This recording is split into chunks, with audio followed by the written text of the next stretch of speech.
ठीक है, बैठ जाओ सारे सब लोग जल्दी। देखो, हम लोग जो टॉपिक पढ़ रहे हैं वो बस बस बोर्ड पे ध्यान दो, मेरी तरफ देखो सब लोग। टॉपिक हम लोग जो पढ़ रहे हैं, टॉपिक का नाम है एजेंट्स ऑफ पॉलिनेशन। कोई नहीं बेटा, वहां पानी गिरा हुआ है।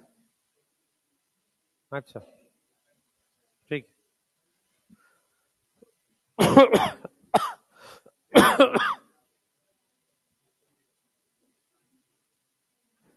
बैठो सब लोग, ठीक है। टॉपिक का नाम हमारे पास है एजेंट्स ऑफ पॉलिनेशन। बेटा बायोमोलिक्यूल का लेक्चर आपको दे दिया, उसका डोपा प्राइम बना लो। अब यहां से आपकी 11th पूरी खत्म ही हो गई, अब 12th का हम ये चैप्टर कर रहे हैं, इसका डोपा प्राइम आपको दे दिया। मैं क्या करूंगा, संडे मंडे के आसपास माइलस्टोन का एक शेड्यूल डाल दूंगा आपको। 11th के टेस्ट वहां से चालू कर लेते हैं, ठीक है। थोड़ा गैप देके करेंगे कि एक वीक में 2 ही टेस्ट होंगे। जो पहले थे ना, उनसे टेस्ट अलग कर देंगे, कुछ क्वेश्चन बदल देंगे, ताकि आप जूलॉजी भी इंक्लूड कर देंगे आपको, ठीक है। तो एक बॉटनी एक जूलॉजी हर वीक में टेस्ट करके करेंगे, तो आपके 11th के टोटल 18 चैप्टर है, तो डेढ़ किसी किसी वीक में 3 डाल देंगे टेस्ट। तो अगर एक वीक में 2 आएंगे तो एक मंथ में आएंगे 8 टेस्ट। अगर किसी किसी वीक में 3 कर देंगे तो आपके 1.5 मंथ के आसपास में पूरी 11th के फिर से टेस्ट करा देते हैं बॉटनी जूलॉजी के मिला के, ठीक है। आप लोग टेस्ट देना चालू कर दो, क्लियर है। पूरा पढ़ते हो नहीं पढ़ते हो उससे उतना फर्क नहीं पड़ता, जब तक आप टेस्ट नहीं दोगे तो चीजें बनेंगी नहीं, क्लियर, ठीक है, सही है। अब हम लोग जो पढ़ रहे हैं चैप्टर में, ये आपका ट्यूसडे खत्म होगा। जब मैं आऊंगा जिस वीक में, मंडे और ट्यूसडे में, ट्यूसडे खत्म होगा, वेडनेसडे से हम लोग जेनेटिक्स चालू कर रहे होंगे, ठीक है। Genetics Wednesday Thursday Friday Saturday, और एक वीक और पढ़ के पहला वाला चैप्टर हम लोग खत्म करेंगे, क्लियर है। कोशिश ये रहेगी कि फैब में आपका मॉलिक्यूलर आधे के आसपास तक निकाल ले, मतलब उतना हो जाए। अगर मॉलिक्यूलर हाफ हो जाता है तो आपका फैब में, आपका फिर आपका 20 फैब या 25 फैब जो भी रहेगा, आपका सिलेबस खत्म हो जाएगा, क्योंकि इकोलॉजी के 3 या 4 लेक्चर चाहिए पहले चैप्टर में, 2 लेक्चर बायोडाइवर्सिटी, और 3 लेक्चर आपका इकोसिस्टम, ठीक है, क्लियर है। ये आपका सिलेबस है टोटल। तो मेरा जो प्लान है वो बता रहा हूँ आपको, क्लियर। उस तरीके से दूसरा, आप प्रिंसिपल ऑफ इनहेरिटेंस को कराने से पहले मैं कुछ तैयारियां कर लूंगा। उसकी तैयारी का मतलब क्या है, उसकी हर एक क्लास का एक अलग असाइनमेंट देंगे, ठीक है, शीट टाइप से आपको, कि ये भाई अपनी, मैं आपको उसकी पीडीएफ भेज दूंगा, आप उसको सॉल्व करेंगे, ताकि क्या होगा, आपको कॉन्सेप्ट बने। नहीं तो क्या होगा, मॉलिक्यूलर और मेंडेलियन निकल जाएगा, आएगा नहीं कुछ, है ना। तो उसकी हर क्लास की कुछ तैयारी करेंगे, कितना मिनिमम, और उसका डोपा प्राइम पहले रेडी कर लेंगे, ठीक है। तो बता देंगे कि इतने क्वेश्चन, इतने से इतने नंबर आप डोपा प्राइम सॉल्व कर लो, और ये वाली शीट बना लो, क्लियर है, ठीक है। और उसमें डाउट के लिए भी अलग से टाइम बनाएंगे शाम में, जो आप कुछ पूछना चाहते हो पूछ सकते हो उसका। तो क्या होगा, इन दोनों चैप्टर के 13 क्वेश्चन है, सही है। अगर मैं बायोमोलिक्यूल, मॉलिक्यूलर और प्रिंसिपल ऑफ इनहेरिटेंस तीनों चैप्टर जोड़ दूं, तो टोटल ऑर्गेनिक से ज्यादा वेटेज हो जाएगी उसकी क्वेश्चन वाइज। समझो मैं क्या बोलना चाह रहा हूं। मॉलिक्यूलर, बायोमोलिक्यूल और प्रिंसिपल, तीनों के मिला के 17-18 क्वेश्चन बन जाते हैं, 16-17। तो वेटेज उसकी इवन किसी भी एक पार्ट से, फिजिकल, ऑर्गेनिक, इनऑर्गेनिक, किसी एक पार्ट से ज्यादा वेटेज बन जाती है उसकी। तो यहां से आपको इन 3 चैप्टर को करना बहुत इंपॉर्टेंट है। अगर आप सोचो किसी, मान लो 18 क्वेश्चन है तीनों के मिला के, तो लगभग आपके पास 80-90 नंबर का पेपर हो गया। वो 4 नंबर मिल रहे हैं ना आपको, तो इंपॉर्टेंट है, तो इस पे थोड़ा सा मेहनत करें आप, ठीक है। सेम बायोटेक है, बायोटेक छोटी है, आसान है, लेकिन क्वेश्चन नहीं करोगे तो फिर आप फंस जाओगे। तो बायोटेक भी अगर हम जोड़ लें इसमें, और एक दो टॉपिक और ऐड करें, तो ये जो पूरा घूमेगा, जैसे इकोलॉजी है, किसी साल ज्यादा आता है किसी साल कम आता है, लेकिन 7-8 क्वेश्चन आएगा। पर इकोलॉजी आसान है कंपेरेटिवली, आप देखेंगे आसान है, पर कुछ कॉन्सेप्ट जरूर है।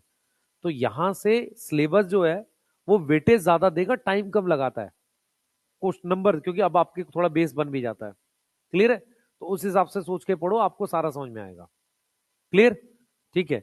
अब हम लोग क्या कर रहे हैं, इस चैप्टर को पढ़ रहे हैं, एजेंट ऑफ पॉलिनेशन। आज मंडे और ट्यूसडे में ये फिनिश होगा आपका, ठीक है। जो नेक्स्ट से नेक्स्ट आएगा उसमें, क्लियर है।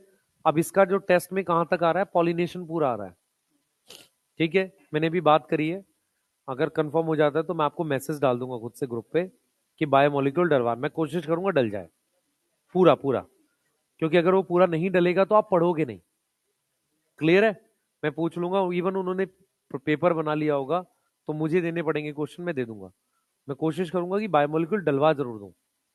जिन बच्चों ने बायोमोलिक्यूल नहीं पढ़ा हुआ, बिल्कुल भी नहीं याद है, 7 घंटे के आसपास का लेक्चर है, उसको देख लो, पूरा पढ़ाया हुआ है, पूरा कुछ नहीं छोड़ा उसमें। ठीक, क्योंकि 7 घंटे में पूरा चैप्टर हो जाता है। ठीक है, इसलिए मैंने उसको डिटेल रिकॉर्ड किया। क्लियर है? वाईटी पर डाल दिया है, आप वहां से देख सकते हो। ठीक है बेटा, चलें करें आगे। अब देखो एजेंट्स ऑफ पॉलिनेशन क्या है, मेरी बात सुनना ध्यान से। सबसे पहले मेरे को बताओ, ऑटोगेमी, जिटनोगेमी, जीनोगेमी से किसमें मुझे एजेंट चाहिए, जल्दी बताओ। जिटनो और जीनो में, तो जिटनो और जीनो में एंड जीनोगेमी मुझे क्या रिक्वायर है? मुझे पॉलिनेटर रिक्वायर है। मुझे क्या रिक्वायर है बेटा? पॉलिनेटर्स रिक्वायर है। पॉलिनेटर्स रिक्वायर है, जो किस में हेल्प करते हैं? हेल्प करते हैं पॉलन ट्रांसफर में। ठीक है, अब यहां पर एक कैच है, थोड़ा सा ध्यान देंगे। पॉलिनेटिंग एजेंट्स हमारे पास दो टाइप के एनसीईआरटी ने दिए हैं। पॉलिनेटिंग एजेंट्स हमारे पास दो टाइप के हैं। एनसीईआरटी क्या लिख रही है सुनो, एनसीईआरटी लिख रही है ए बायोटिक, और लिख रही है ए बायोटिक दो होते हैं, दो में वो विंड लिख रही है और वाटर लिख रही है। ठीक है, और बायोटिक में अगर आप एनसीईआरटी ध्यान से देखो, उसने बायोटिक में वन लिखा और एनिमल्स लिखा है। कई बार हमें ऐसा लगता है बायोटिक बहुत सारे होते हैं, पर जो बर्ड्स हैं वो एनिमल किंगडम में ही तो आ रहा है। तो बर्ड, इंसेक्ट, सबको वो किस में लिख रहा है? यहाँ वन लिख रहा है, ध्यान से पढ़ना। ठीक है, अब हमारे पास क्या होगा बेटा? हमारे पास क्या होगा? बायोटिक, ए बायोटिक में से ज्यादा पॉलिनेशन बायोटिक करता है। तो एंजियोस्पर्म जो है बेटा, उसमें फ्लावर्स होते हैं। तो एंजियोस्पर्म में मैक्सिमम पॉलिनेशन, मैक्सिमम पॉलिनेशन कौन करता है? फ्लावर। मैक्सिमम पॉलिनेशन कौन करता है? इंसेक्ट करता है। कौन करेगा? इंसेक्ट्स करेगा, जो बेसिकली बायोटिक है। बेसिकली कौन से एजेंट करते हैं? बायोटिक एजेंट करते हैं।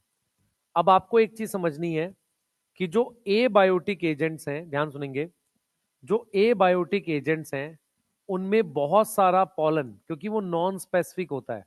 नॉन स्पेसिफिक का मतलब होता है कि उसमें large number of pollen waste हो जाते हैं। लार्ज नंबर ऑफ पॉलन क्यों वेस्ट हो जाते हैं? क्योंकि भाई विंड उड़ाकर जरूरी थोड़ी फ्लावर पे ले जाएगी, पॉलन को कहीं भी ले जा सकती है। इसीलिए इसीलिए टू ओवरकम या टू फर्टिलाइज ओव्यूल, पॉलन की संख्या ज्यादा होती है। टू फर्टिलाइज ओव्यूल, पॉलन जो बनते हैं वो लार्ज इन पॉलन का जो नंबर है, पॉलन जो नंबर है वो बहुत हाई होते हैं। बहुत ज्यादा वो पॉलन बनाते हैं। क्यों? क्योंकि बहुत ज्यादा पॉलन वेस्ट भी हो रहे हैं। ये वाली बात समझ में आ रही है? तो इस चीज को ओवरकम करने के लिए विंड और वाटर वाले में पॉलन ग्रेन की संख्या क्या होती है? ज्यादा होती है। नियम ये है, नियम ये है कि बायोटिक ज्यादा होता है किससे? ए बायोटिक से। मतलब अगर मान लो एंजियोस्पर्म टोटल 200 हैं, उसमें से 160 150 के आसपास कौन कर रहा है? बायोटिक। 40 के आसपास कर रहा होगा विंड, 10-12 कर रहा होगा वाटर। ऐसे है, समझो ध्यान से। तो बायोटिक, ए बायोटिक में ज्यादा पॉलिनेशन कौन करता है? बायोटिक करता है। और अमंग ए बायोटिक उसमें विंड ज्यादा करता है, किसके कंपैरिजन में? वाटर के कंपैरिजन में। वाटर के कंपैरिजन में विंड ज्यादा करता है। उसके अलावा बेटा हमारे पास बायोटिक में मैक्सिमम कौन करता है? इन बायोटिक मैक्सिमम कौन करता है? बी। इंसेक्ट में कौन करेगा? बी। तो इन बायोटिक मैक्सिमम पॉलिनेशन कौन करता है? बी। यहां तक समझ में आ रही है? Pollination by bee. अब यहां पर कुछ टर्म्स हैं, विंड पॉलिनेशन को कुछ टर्म्स है बेटा जो आपके लिए इंपॉर्टेंट है। जैसे विंड पॉलिनेशन के लिए एक वर्ड यूज करते हैं, अनीमोफिली। ठीक है, इसको साथ ही लिखवा देंगे, कोई दिक्कत नहीं है, नोट करो, इतना चल रहे हैं आगे। जल्दी नोट करेंगे बेटा। भाई तू आगे आ जा, इतनी दूर क्यों बैठा है? दिखेगा वहां से तुझे, यहां पे आ। यहाँ पे आ जा, यहाँ यहाँ यहाँ पे आ जा, आगे आ जा ना, खाली है ये जगह।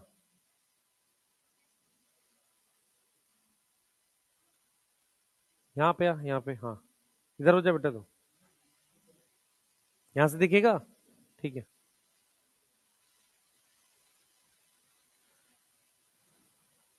जल्दी बनाओ जल्दी।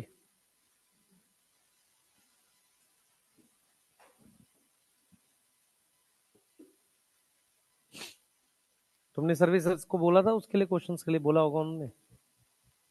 आज एक बार फिर बोलना आप लोग, थोड़ा पीछे पड़ा करो।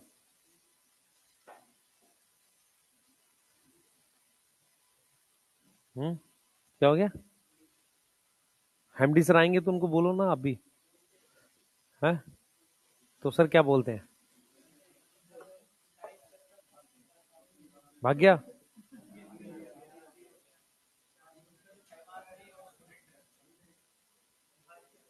उसका शादी है शायद, तो अब थोड़ी करेगा काम हो। अब बात नहीं मानेगा, सही बात, अब तो बीवी की बात मान रहा होगा। हाँ, अब कहाँ मानेगा बात। हाँ। नहीं नहीं, वो लड़का था वो, उसका शादी हो गया शायद, पता नहीं है। अब मई में पेपर होगा नीट का, और क्या होगा भाई। क्वेश्चन आएगा, अब मैं अरेंज करता हूँ, मैं बात करूंगा, मैं सर से बात करूंगा ना, तो उसमें करते हैं कुछ। अरे कर लेंगे अरेंज, चिंता मत करो तुम। कितनी बात करते हो यार तुम लोग, लिखो जल्दी से। तुम्हें बताना पड़ रहा है कि तुम्हें ये करना है, ये करना है, बताओ, ये हाल है तुम्हारा, खुद से नहीं मांग सकते तुम। लिख लिया भाई सबने?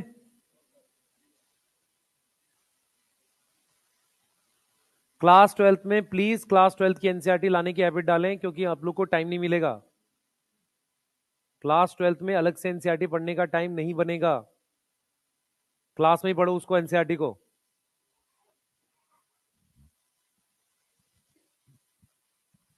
नहीं तो दिन भर यही मैसेज करते रहोगे, क्या अभी शुरू करें तो सिलेक्शन होगा, यही काम है तुम्हारा बस। हाँ, और वो भी लास्ट वाला देखते हैं, मैराथन वाला। सर टीचर पढ़ाया है 40 घंटे, बहुत मजा आया। वो टीचर को मजा आया, तुम्हें कुछ नहीं आया उसमें। वन शॉट से सिलेक्शन नहीं होंगे ऐसे लास्ट में जाके। हम लोग ऐसे इंग्लिश पढ़ते थे, इंग्लिश के पेपर में मिलते थे 5-7 दिन की, 10 दिन की छुट्टियां बोर्ड में। तो पहले सोचते थे कि पढ़ाई करेंगे फिर रिवाइज करेंगे, फिर बाद में सोचते थे कौन पढ़ाई करेगा, सीधे रिवाइज करते हैं। है ना, ऐसे ही तुम कर रहे हो अब। कुछ बच्चे होते हैं सोचते हैं रिवीजन में ही कर लेते हैं। हाँ, एक ही दिन में। हाँ, वो रिवाइज हो जाता था, और नंबर तो आते नहीं थे उसमें। अरे टीचर वो जानबूझ के दे देती है। हाँ, आसान है कुछ नहीं। अरे छोड़ दे भाई, जैसे इंग्लिश के डाउट तुम पूछते हो ना एनसीईआरटी में, उसके हिसाब से तुम्हें कुछ नहीं आता है। देखो भाई, ये देखो, यहाँ पे क्या लिख रहा है, ये दिख रहा है सबको? ये देखो, यहाँ पर उसने लिखा है 1 बायोटिक, यस, और 2 एबायोटिक लिखा है। कह रहा है बहुत कम प्लांट होते हैं जो क्या यूज करते हैं, एबायोटिक यूज करते हैं। ठीक है। दूसरा मेरे पास विंड और वाटर हो गया, और वो अनसर्टेन है, अनसर्टेन समझ में आ रहा है, चांस फैक्टर है।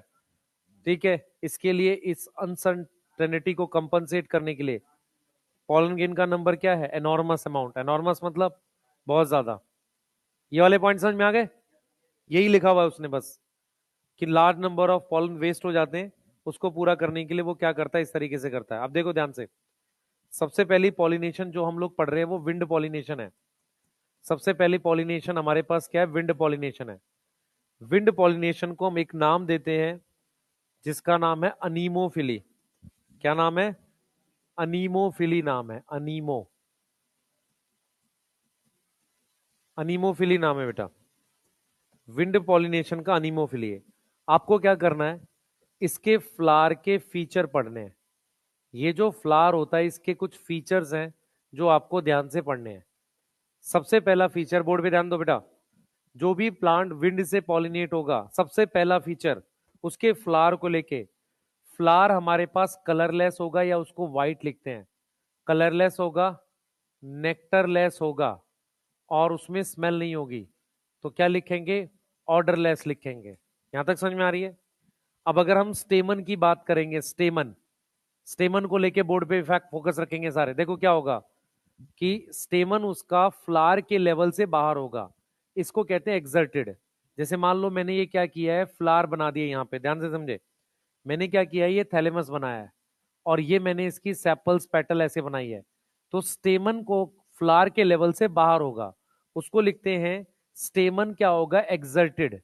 एक्सर्टेड होता है सो दैट पॉलन को रिलीज कर सके, पॉलन को क्या कर सके, रिलीज कर सके, उसे कहते हैं एक्सर्टेड। क्या बोलते हैं? एक्सर्टेड। जो पॉलन होंगे, यहां पर बच्चे कंफ्यूज होते हैं कि पॉलन स्टिकी क्यों नहीं है।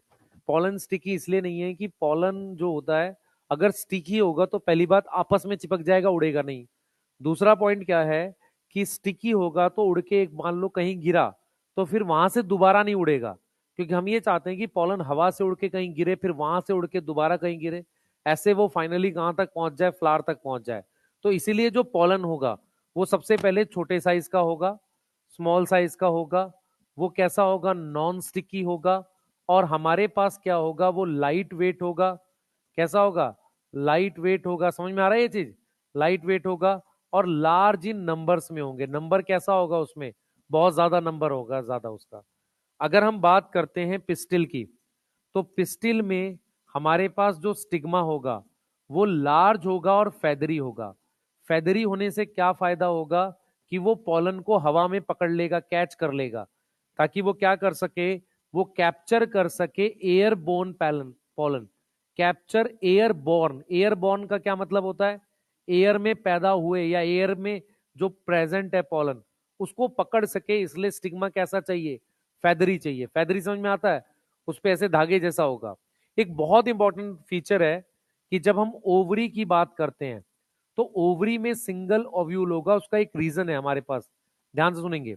सिंगल ओव्यूल को हम कैसे लिखते हैं, इधर देखो बेटा ध्यान से, कि हमारे पास मान लो ये एक थैलेमस है, यहां पर ये एक ओवरी है, इसमें मान लो 10 ओव्यूल है, तो अगर मेरे पास इसमें 10 ओव्यूल हैं तो मुझे एक स्टिग्मा पर कम से कम 10 पॉलन चाहिए। कितने पॉलन चाहिए? 10 पॉलन चाहिए। अब मान लो मेरे पास एक ओवरी है ये ऐसे, अब उसमें एक ओव्यूल है, ऐसे एक और फ्लावर बना दिया, उस ओवरी में भी मेरे पास एक ओव्यूल है। तो अगर आप ध्यान से देखोगे, इस 10 ओव्यूल के लिए एक सिंगल स्टिग्मा है, हर ओव्यूल का अपना एक पर्सनल स्टिग्मा है। चांसेस कहां ज्यादा है पॉलिनेशन के? यहां पर, क्योंकि स्टिग्मा का सरफेस एरिया डबल हो गया जस्ट। तो अगर सिंगल ओव्यूल होगा, सुनो ध्यान से, सिंगल ओव्यूल होगा उससे चांस ऑफ फर्टिलाइजेशन बढ़ जाएंगे। क्यों? क्योंकि मान लो 10 ओव्यूल हैं तो एक ही स्टिग्मा पर 10 पॉलन हवा से गिरे, मुश्किल चांस है। समझ आ रहा है? लेकिन अगर 10 ओव्यूल है और 10 स्टिग्मा है तो चांस बढ़ जाएगा हवा से गिरने का। बोलो।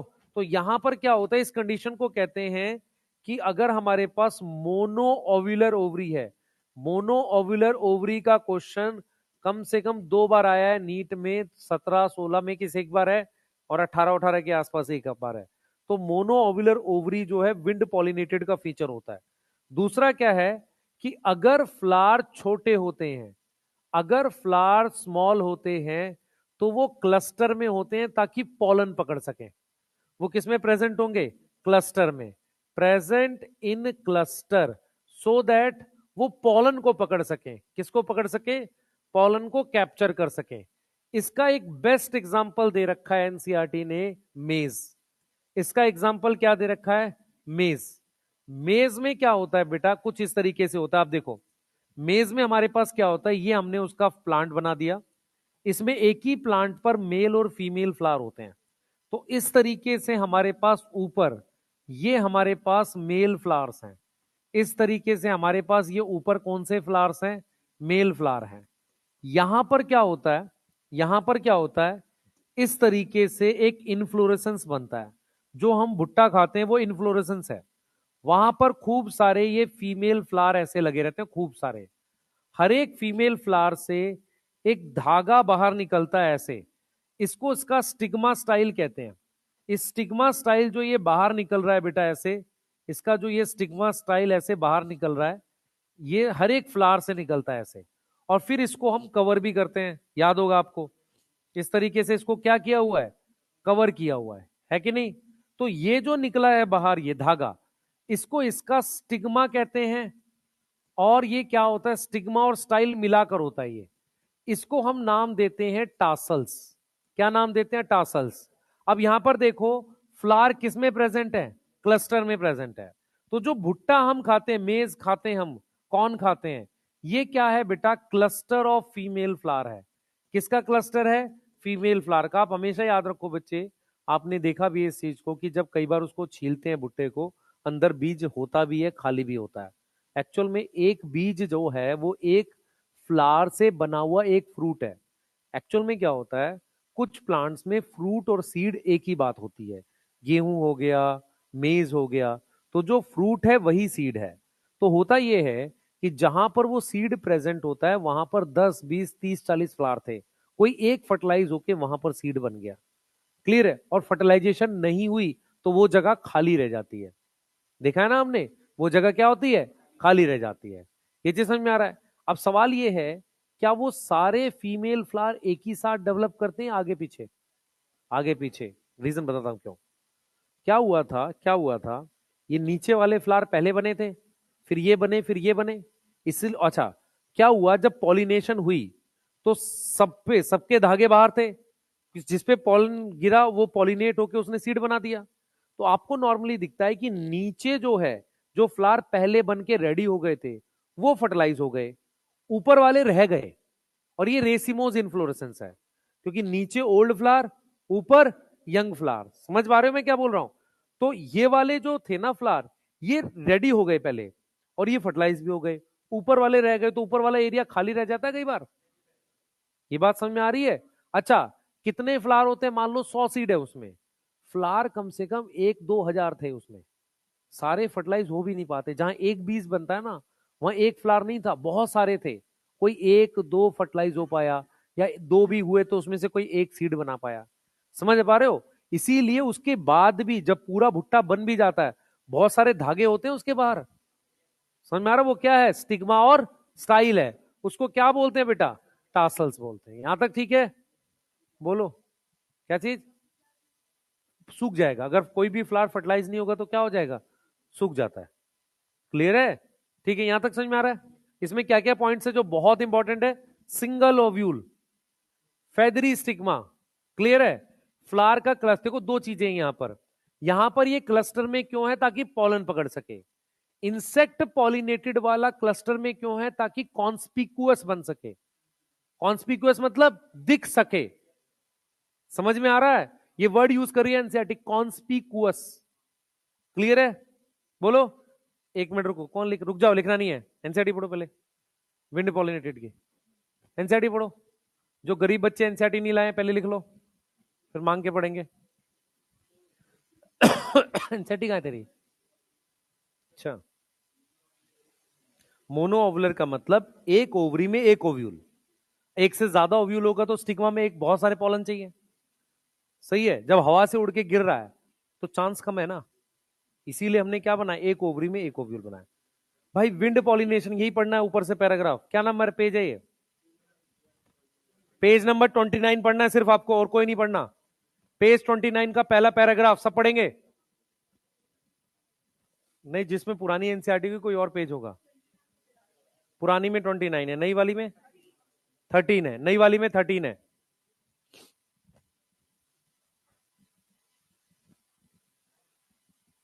प्लीज एनसीईआरटी यहीं पे पढ़ो, क्लास 12th की, समय नहीं मिलेगा बाद में।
पढ़ लिया, खत्म। लिखो अब जल्दी। कोई लाइन नहीं समझ में आई है किसी को? अरे समझ में आ गई सारी लाइनें? चलिए जल्दी चलिए। हाँ, न्यूमरस मतलब बहुत सारे। हाँ बेटा। नहीं नहीं, लॉक्यूल का मतलब चैम्बर होता है। एक्चुअल में क्या होगा, अगर मोनो ओव्यूलर है तो मोनो लॉक्यूल होना ही पड़ेगा, है ना? पर मो- एक लॉक्यूल देख, मोनो ओव्यूलर मोनो लॉक्यूल होगा, पर मोनो लॉक्यूल मोनो ओव्यूलर ये जरूरी नहीं है। पी प्लांट, उसमें चैम्बर एक ही है, पर ओव्यूल बहुत सारे होते हैं। सही है? तो पी प्लांट क्या होता है, मोनोकार्पलरी होता है पर मल्टी ओव्यूलर होता है। ठीक है, उसमें मैनी ओव्यूल है। तो हमने जब वो लिखवाया था ना मोनोकार्पलरी, उसमें दो ऑप्शन लिखवाए थे, एक सिंगल ओव्यूल, एक मैनी ओव्यूल। मैनी ओव्यूल में फेबेसी थी, सिंगल ओव्यूल में मैंगो, कोकोनट और वीट। वीट कौन सी फैमिली में? ग्रासेस में। तो इसलिए विंड पॉलिनेशन के एग्जांपल मेज और ग्रासेस लिखा हुआ है। पर ग्रासेस में याद रखना, जो गेहूं और चावल है ना, वो उसमें ऑटोगेमी होती है, बंद रहता है वो। ठीक है। हम्म। कंपोजिट। एक क्वेश्चन मैंने दिया है, क्वेश्चन क्या है, रुक जा भाई। क्वेश्चन ये है कि wind pollination mostly occur in monocot. दूसरा ऑप्शन है monocot mostly show wind pollination. कौन सा ठीक है? दोनों ठीक है, एक ठीक है? क्वेश्चन समझ में आया? दोबारा पूछो। क्वेश्चन ये है कि wind pollination mostly occur in monocot और monocot mostly show wind pollination.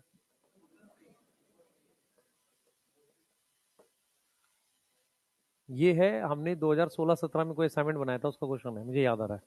अब क्वेश्चन सुन लो क्या है, तो मैं आपको बताता हूँ। एक्चुअल में आपके सिलेबस में तीन मोनोकोट की फैमिली है।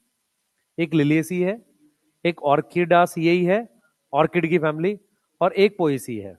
ठीक है। विंड पॉलिनेशन मोस्टली मोनोकोट में होता है, ये सही है। लेकिन मोनोकोट में जो ऑर्किड्स होते हैं ना, उनमें कलर होता है, और ऑर्किड्स बड़ी फैमिली है। अगर आपको इसका एग्जांपल देखना है तो मेडिटेरियन ऑर्किड ऑफ्रिस, जो बी से पॉलिनेट होता है, उसमें कलर होता है। तो ज्यादातर मोनोकोट विंड से पॉलिनेट हो, ये कोई कंपलसरी नहीं है, पर विंड पॉलिनेशन होती मोस्टली मोनोकोट में। अरे मेरी बात समझ में आई नहीं आई? समझ में आ गया मैंने क्या बोला है? तुम्हारे सिलेबस में तीन मोनोकोट की बड़ी फैमिलीज हैं, पोएसियाई, लिलियेसियाई और ऑर्किडासियाई। जो पोएसी है वो अनाज की फैमिली है, अनाज है, उसमें सीरियल्स हैं। ठीक है। तो उसमें तो होता है काफी ज्यादा विंड पॉलिनेशन। असल में विंड पॉलिनेशन मोस्टली मोनोकोट में दिखता है, पर मोनोकोट इंसेक्ट पॉलिनेशन भी दिखाएगा अगर उसमें क्या हो, कलर हो। क्या हो? कलर। ऑर्किड्स में कलर होता है। ठीक है। ऑर्किड्स जो है सजाने के लिए भी बहुत यूज होते हैं। ठीक है।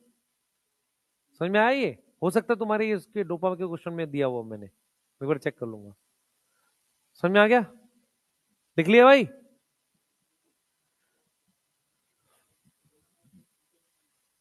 किसमें? ग्रास और मेज में, दोनों में ये ऑटोगेमी नहीं है, ये तो जिट्नोगेमी एक तरीके से। ये तो जिट्नो है ना। मैं सिर्फ ये समझा रहा हूं कि जो गेहूं चावल है ना, वो है ग्रास, और उसमें ऑटोगेमी होती है। चले आगे। क्या? अगर फ्लावर छोटा होगा तो प्रेजेंट होगा क्लस्टर में, सो दैट पॉलन को पकड़ सके, so that it can capture pollen. Capture समझ में आ रहा है? चलिए भाई आइए, नेक्स्ट चलते हैं। नेक्स्ट चलते हैं बेटा।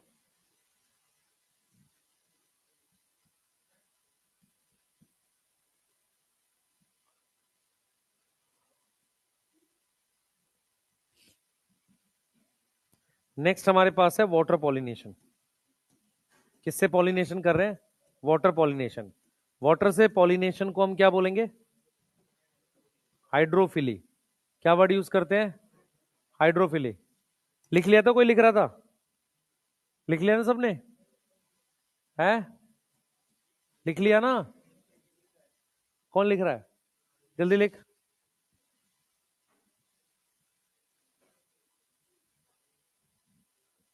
थोड़ा जल्दी लिखा कर भाई, ऐसा जमा जमा के लिखेगा तो कैसे होगा? नहीं लिख रहा, ठीक है। आ जाओ इधर देखो बेटा, बोर्ड पे ध्यान देंगे, पहले मेरी बात सुनेंगे सारे बच्चे। आपके पास प्लांट किंगडम में 5 ग्रुप है, इधर देखें सब लोग। प्लांट किंगडम में 5 ग्रुप हैं, एल्गी, ब्रायो, टेरिडो, जिम्नो, एंजियो। ठीक है। एल्गी, ब्रायो, टेरिडो को लोअर प्लांट्स कहते हैं और उनके अंदर पॉलिनेशन पानी से होता है। और एक चीज और याद रखो, एक चीज और याद रखो, ध्यान से सुनेंगे सारे। एल्गी, ब्रायो, टेरिडोफाइट में पॉलिनेशन पानी से होता है और पानी में उनके गैमेट एक्टिव मूव करते हैं, मतलब क्योंकि उनमें फ्लैजिला होता है। रेड एल्गी छोड़ दें, नहीं तो फ्लैजिला होता है। तो फ्लैजिला होने की वजह से मूवमेंट कैसी है? एक्टिव है। कैसी मूवमेंट है? एक्टिव मूवमेंट है। समझ में आ रहा है? अब आ जाते हैं जिम्नोस्पर्म में। जिम्नोस्पर्म में क्या कहानी है? सिर्फ विंड पॉलिनेशन है। सिर्फ क्या है? विंड पॉलिनेशन है। जिम्नोस्पर्म में फ्लावर नहीं होते। एंजियोस्पर्म ने फ्लावर इवॉल्व करे हैं ताकि वो पॉलिनेशन इंसेक्ट से करा सके। इसका मतलब वाटर पॉलिनेशन एंजियोस्पर्म में है तो बहुत रेयर है। कितना है? सिर्फ 30 जीनस है मोनोकोट के। समझ में आ रहा है? वाटर पॉलिनेशन है पर रेयर है। अगर वाटर पॉलिनेशन होता तो नुकसान क्या होती? एंजियोस्पर्म बहुत ज्यादा जगह नहीं मिलते, क्योंकि उनको मजबूरी वश वहीं मिलना पड़ता जहां पानी है, या पानी क्या है, पानी हमारे पास अवेलेबल है, या पानी मतलब पानी के अंदर प्रेजेंट होते। अब क्या किया एंजियोस्पर्म ने? चालाकी ये करी कि पॉलिनेशन पानी पे डिपेंड नहीं बनाते। उन्होंने सिर्फ एक प्रोसेस पानी पे डिपेंड बनाया, सीड जर्मिनेशन। और सीड जर्मिनेशन बनाया है, सीड आगे डेवलपमेंट नहीं। एक बार सीड बन जाता है तो प्लांट रूट बना लेता है पानी के लिए। तो एंजियोस्पर्म ने क्या करा कि पानी पे ऐसा नहीं कि बिल्कुल डिपेंड नहीं करेंगे तो गड़बड़ हो जाएगी, डिपेंड करा लिया थोड़ा, ताकि वो ग्रो भी वहां करें जहां पानी हो, चाहे जमीन में हो, मॉइस्चर मिल जाए, पानी का सोर्स हो। तो सीड जर्मिनेशन एक ऐसा प्रोसेस है जिसको उन्होंने सिर्फ किस पे डिपेंड किया है? पानी पे। नहीं तो कोई भी प्रोसेस को उन्होंने पानी पे डिपेंड नहीं बनाया है। नहीं तो आप अगर ध्यान से सोचो, सीड के अंदर खाना होता है, उस खाने की वजह से वो कहीं भी जर्मिनेट कर सकता, आपके सर पे भी कर जाएगा। पानी होना चाहिए। आप लोग क्या करते हो, कई बार देखते हो चने वगैरह या गेहूं वगैरह कहीं भी इधर उधर गिर जाता है, उसको अगर पानी मिलता है तो प्लांट निकल जाता है। समझ आ रहा है? तो जर्मिनेशन को पानी पे डिपेंड बनाया है, लेकिन पॉलिनेशन को पानी पे डिपेंड नहीं बनाया, कुछ रेयर प्लांट्स में है। यहां तक समझ में आ रही है? बोलो। ठीक है, नोट कर रहे हैं, ध्यान से देखेंगे। सबसे पहले हमारे पास कौन कौन है बताओ? एल्गी है, और कौन है? ब्रायोफाइट और टेरिडोफाइट। क्या कहानी है इनमें? हाँ, पॉलिनेशन कैसे है? पानी से। पॉलिनेशन कैसे है भाई? वाटर। और कैसे है? Active, passive? एक्टिव है। कैसी है? एक्टिव मूवमेंट है गैमेट्स की। किसकी? मेल गैमेट की। मूवमेंट ऑफ मेल गैम, है ना? हर एक्सेप्शन मत घुसा क्योंकि जनरल पढ़ रहे हैं अभी हम, है ना? दूसरा, इसकी वजह से इनका डिस्ट्रीब्यूशन लिमिटेड है। इसकी वजह से इनका क्या है? डिस्ट्रीब्यूशन क्या है? लिमिटेड है। ये सब जगह नहीं मिलते, याद करो। टेरिडोफाइट में तो लिखा भी उसने। जिम्नोस्पर्म में क्या कहानी है? जिम्नोस्पर्म में सिर्फ विंड पॉलिनेशन है। सिर्फ क्या है? Wind pollination. क्यों विंड है? क्योंकि जिम्नोस्पर्म जमीन पर है, पानी हो नहीं सकता। दूसरा, उसने फ्लावर बनाए नहीं तो इंसेक्ट वहां घूमने आएगा नहीं। इंसेक्ट को फ्लावर क्यों चाहिए? क्योंकि नेक्टर मिलता है उससे। तो इसका मतलब जिम्नोस्पर्म नेक्टर भी नहीं बनाता होगा। मेरी बात समझ में आ रही है? जिम्नोस्पर्म नेक्टर भी नहीं बनाता होगा, ये चीज क्लियर है? तो उसको उसने विंड पॉलिनेशन करी। अब हम आ जाते हैं एंजियोस्पर्म। तो एंजियोस्पर्म में मेनली पॉलिनेशन इंसेक्ट से है। एंजियोस्पर्म में मेन पॉलिनेशन कैसे है? इंसेक्ट से है। मेन पॉलिनेशन बाय इंसेक्ट है। क्लियर है? और वाटर से पॉलिनेशन कैसी है? वाटर से पॉलिनेशन इज रेयर। वाटर से पॉलिनेशन कैसी है? रेयर। कितने जीनस हैं? 30 जीनस। एनसीईआरटी उसको जनरा लिख रही है, प्लूरल वर्ड है जनरा, है ना? 30 जनरा ऑफ, वो भी मोनोकोट के। वो भी मोनोकोट के, जो कैसे पॉलिनेटेड है? वाटर पॉलिनेटेड है। क्या है? Water pollinated. मान लो मैं अगर आपको क्वेश्चन दे दूं, मान लो कि इन विच इज रॉन्ग, ठीक है, विच इज रॉन्ग, हम ये लिख रहे हैं gymnosperm is pollinated by water, पहला स्टेटमेंट। दूसरा स्टेटमेंट है कि हमारे पास 20 जनरा है, 20 जनरा है हमारे पास ओनली, जो इंसेक्ट से पॉलिनेशन होता है। ये गलत है, क्योंकि जब वाटर सबसे कम है और उसके भी 30 हैं, समझ में आ रहा है? तो मैं 20 लिखूंगा तो गलत है वो डेफिनेटली। इवन 30 से ज्यादा विंड वाले होंगे। अरे मेरी बात समझ में आ रही है? नहीं समझ में आई? मैं कह रहा हूं वाटर पॉलिनेशन जो एंजियोस्पर्म में सिर्फ 30 जीनस में होती है, और वो भी मोनोकोट के हैं। तो वाटर से ज्यादा पॉलिनेशन तो विंड करता है, तो इसका मतलब 30 से ज्यादा जीनस होंगे। अरे समझ में आ रही है बात? क्लियर है? तुम्हारी एनसीईआरटी में जितने भी एग्जाम्पल दे रखे हैं सब जीनस के दे रखे हैं। फॉर एग्जाम्पल जैसे हाइड्रा, हाइड्रा जीनस है, पर हाइड्रा का पूरा नाम है मान लो हाइड्रा वुल्गैरिस। तो पूरा नाम सिर्फ कब देगा वो, जब किसी कंपाउंड से कोई काम की चीज मिल रही हो। जैसे पेपेवर सोमेनीफेरम वो तब बोलेगा जब उससे आपको लेटेक्स पढ़ाएगा, क्योंकि किसी से इकोनॉमिक इंपॉर्टेंस जब बताएंगे तो कैसे बताएंगे, उसका पूरा नाम लिख के बताएंगे। जैसे आप देखो ट्राइकोडर्मा पॉलीस्पोरम, नाम पूरा तब बताएगा जब उससे कुछ बेनिफिट दिखा रहा होगा, क्योंकि हो सकता है दूसरी स्पीसीज ना बनाती हो। तो इसीलिए माइक्रोब्स में पूरे नाम है, नहीं तो प्लांट किंगडम एनिमल किंगडम में सिर्फ क्या दे रखे हैं, जीनस दे रखे हैं। समझ आ रहा है आपको? क्लियर है? मैक्सिमम जीनस है, इसलिए यहां पर इसने जीनस की बात करी है। उसने बोला बहुत कम एग्जांपल है। अब हमारे पास कितने तरह के, देखो अब हमारे पास एक्वेटिक एंजियोस्पर्म होते हैं बेटा। एंजियोस्पर्म कैसे होते हैं? एक्वेटिक होते हैं, और वो दो टाइप के होते हैं। कितने टाइप के होते हैं? दो टाइप के होते हैं पॉलिनेशन को लेके। पहला क्या है, ध्यान सुनेंगे। फर्स्ट क्या है? प्लांट एक्वेटिक है, पर पॉलिनेशन उसमें प्लांट एक्वेटिक है, उसका जो फ्लावर है वो सरफेस के ऊपर आ जाता है। फ्लावर कम अबव सरफेस, किसके ऊपर आ गया? अबव सरफेस ऑफ वाटर, पानी के ऊपर आ गया। तो उसको फिर पॉलिनेशन विंड और इंसेक्ट कर देगा, क्योंकि जमीन में पॉलिनेशन दो ही लोग करते हैं। तो पॉलिनेशन बाई इंसेक्ट कर देगा, कलर होगा, या कौन कर देगा?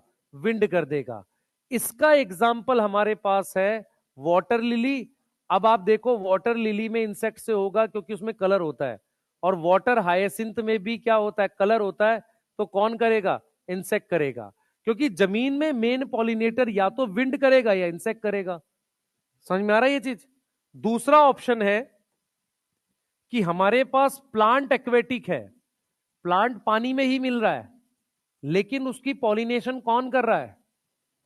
पॉलिनेशन कौन कर रहा है? By water. ये वाली बात समझ में आ रही है? पॉलिनेशन कौन कर रहा है? वाटर कर रहा है। अब यहां पर हमारे पास दो ऑप्शन है, ध्यान सुनेंगे। हमारे पास यहां पर दो ऑप्शन है। एक हमारे पास है फ्रेश वाटर में, फ्रेश वाटर में है हमारे पास, और वो सरफेस पे होती है। वो पॉलिनेशन कहां होती है? सरफेस पे। पॉलिनेशन कहां होती है बेटा? वो सरफेस पे। Pollination on surface, on surface of water. अब इस सरफेस में और इस सरफेस में क्या फर्क है? ये सरफेस का मतलब है कि फ्लावर यहां है, इस वाले सरफेस का मतलब है कि फ्लावर अच्छा खासा पानी से ऊपर आ गया है। सही है? जैसे जो कमल है वो उसका पॉलिनेशन इंसेक्ट करेगा, उसमें कलर होता है बेटा प्रॉपर, नेक्टर बनाएगा, रोज की फैमिली का है वो लोटस। तो याद करो रोज और लोटस, है ना, रोजेसियाई। तो सरफेस पे इसका एग्जाम्पल हमारे पास है वेलिसनेरिया और हाइड्रीला। ये दोनों फ्रेश वाटर में होते हैं। दोनों किस में होते हैं? फ्रेश वाटर में। इधर देखो बेटा, ध्यान से इधर देखो। ये हमने बना दिया मान लो पानी का सरफेस, ये हमने बना दिया इसका प्लांट, मान लो वेलिसनेरिया का फीमेल प्लांट है। इसकी एक लॉन्ग स्टॉक बनती है ऐसे, इस लॉन्ग स्टॉक से ये फीमेल फ्लावर ऊपर आ जाता है। तो ये लॉन्ग स्टॉक है जिसकी वजह से ये फीमेल फ्लावर ऊपर आ गया है। क्या आ गया? फीमेल फ्लावर सरफेस पे आ गया। अब मेरी बात सुनना ध्यान से। जब पॉलिनेशन हो जाती है तो ये स्टॉक ऐसे घूम जाती है, फ्लावर नीचे आ जाता है। मतलब ये ऐसे घूमने से ये वाली स्टॉक, ये फ्लावर नीचे आ जाता है जब पॉलिनेशन हो जाती है। तो इसका मतलब फ्रूट और सीड डेवलपमेंट अंदर होती है पानी में। ये समझ में आ रहा है? सिर्फ पॉलिनेशन हो रहा है। अब क्या है, ये हमने मेल फ्लावर बना दिया। अब मेल फ्लावर ने ये सॉरी मेल प्लांट ने हमारे पास ये मेल फ्लावर बनाए हैं। ये क्या है? मेल फ्लावर है। ये क्या है? मेल फ्लावर है। तो मेल फ्लावर जो है और उसके साथ पॉलन, वो फ्लोट करता है पानी में। कैसे फ्लोट करता है? Float passively in water. Passively in water. ये पैसिवली फ्लोट करता है।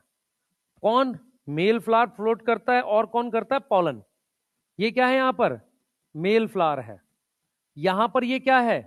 पॉलन। ये फ्लोट कर रहा है और फिर ये धीरे धीरे इस पे गिर जाते हैं, इसमें जाकर गिर जाके के इसको पॉलिनेशन कर देते हैं। पॉइंट क्या है यहां पर? इंपॉर्टेंट ये है कि मेल फ्लावर और पॉलन पानी के सरफेस पर बह रहे हैं। अब इसमें एक ही तरीका है पॉलिनेशन होने का। पहला, बहुत सारे वेलिस्नेरिया आसपास ग्रो करने चाहिए, नहीं तो पानी पैसिवली वाटर करंट कहीं भी ले जाएगा, उसको थोड़ी पता है कि फ्लावर पे ले जाना है। सही है। दूसरा, क्योंकि ये फ्रेश वाटर में जड़ से प्लांट ऊपर हाइट तक पहुंच सकता है, रिवर में, पॉन्ड में। लेकिन अगर वो सी में होगा, जो सी में होता है वो अंडर वाटर होता है, ठीक है? तो जो अंडर वाटर होगा, अंडर वाटर, उसके लिए एग्जाम्पल है मेरे पास सी ग्रासिस, ऐसा लिखा है, जिसका नाम है जॉस्टेरा। अब मेरी बात सुनेंगे ध्यान से। मैं एक क्वेश्चन ऐसे भी बना सकता हूं, ध्यान सुनेंगे। Double fertilization occur in option C cucumber, sea urchin, seaweed और सी ग्रास। Sea grass. समझ में आया क्यों? क्योंकि सी अर्चिन, सी कुकुम्बर तो आपका वो हो गया, इकाइनोडर्मेटा हो गया शायद। यस, ठीक है। अब बच गया सी वीड। सी वीड रेड एल्गी है, अगार मिलता है उससे। सी वीड क्या है? Red algae. क्या मिलता है? अगार, अगार मिलता है। अब बच गया सी ग्रास। अब सी ग्रास में भी अगर मान लो चाहो, मुझे अगर ऐसे लिखना हो कि which is incorrect about sea grass, water pollinated, पहला पॉइंट। दूसरा पॉइंट एक्वेटिक, ठीक है। तीसरा पॉइंट डाइकोट और चौथा पॉइंट मोनोकोट। डाइकोट रॉन्ग है, क्योंकि हाँ मोनोकोट सही है, क्योंकि हमने बोला है कि 30 जीनस है और वो भी किसके हैं? मोनोकोट के। याद रहेगा? बोलो। ठीक है, ये वो क्वेश्चन है जो आप सोच के बना सकते हो आराम से इसमें। क्लियर है? आपको अपने दिमाग में ध्यान रखना है, सी ग्रास एक प्लांट है, सी वीड क्या है? रेड एल्गी है। क्लियर है? सी वीड क्या है? रेड एल्गी है। अब मान लो अंडर वाटर के लिए हम लिखते हैं हाइपो। हाइपो मतलब नीचे, हाइपो हाइड्रोफिली। क्या लिखोगे? Hypo hydrophily. अब देखो इसमें क्या होता है, इधर देखेंगे सारे बच्चे। इसमें क्या है? प्लांट यहां पर, फ्लावर जो है जमीन के अंदर ही है, यहां पे सॉरी पानी के अंदर ही है। ये रहा फ्लावर, ये रहा फ्लावर इसका। अब इसमें क्या है बेटा? जो पॉलन रिलीज हो रहा है इस प्लांट से, इस प्लांट से जो फ्लावर से पॉलन रिलीज हो रहा है, ये मान लो फ्लावर है, इससे जो पॉलन रिलीज हुआ वो रिबन शेप का, ऐसे रिबन शेप का पॉलन होने से क्या फायदा होगा? इस तरीके से रिबन शेप का पॉलन है और उसका लेंथ ज्यादा है, तो ये जो पॉलन है ये रिबन शेप का है, रिबन शेप का है और लार्ज है। उससे सरफेस एरिया बढ़ जाएगा, चांस बढ़ जाएंगे इसके कांटेक्ट में आने के। रीजन क्या मैं बताता हूं। देखो, ज्यादा आसान इसमें है, ठीक है? ज्यादा आसान क्या है इसमें? और ये कैसे मूव कर रहे हैं? Move passive. कैसे मूव कर रहे हैं? पैसिव मूव कर रहे हैं। ज्यादा आसान इसमें क्योंकि सरफेस पर है। यहां प्रॉब्लम ये होती है कि अगर दोनों के लेवल में फर्क आ गया, क्योंकि पानी के नीचे सबसे बड़ी दिक्कत होती है, अगर किसी को रहना है, खाना खाना है, वो लेवल नहीं मेंटेन कर सकता। मान लो खाना नीचे है तो ऐसा नहीं कि नीचे डायरेक्ट जाएगा, उसको लेवल मेंटेन करना पड़ता है। तो अगर मान लो इसका लेवल ये है और इस पॉलन का लेवल ऊपर नीचे होगा, कभी पॉलिनेट ही नहीं करेगा। तो इन्होंने क्या किया, इसका सरफेस एरिया बढ़ा दिया ताकि चांस बढ़ जाए कांटेक्ट में आने के। क्लियर है? दूसरा क्या है, इन दोनों के पॉलन में म्यूसिलेज की कवरिंग होती है।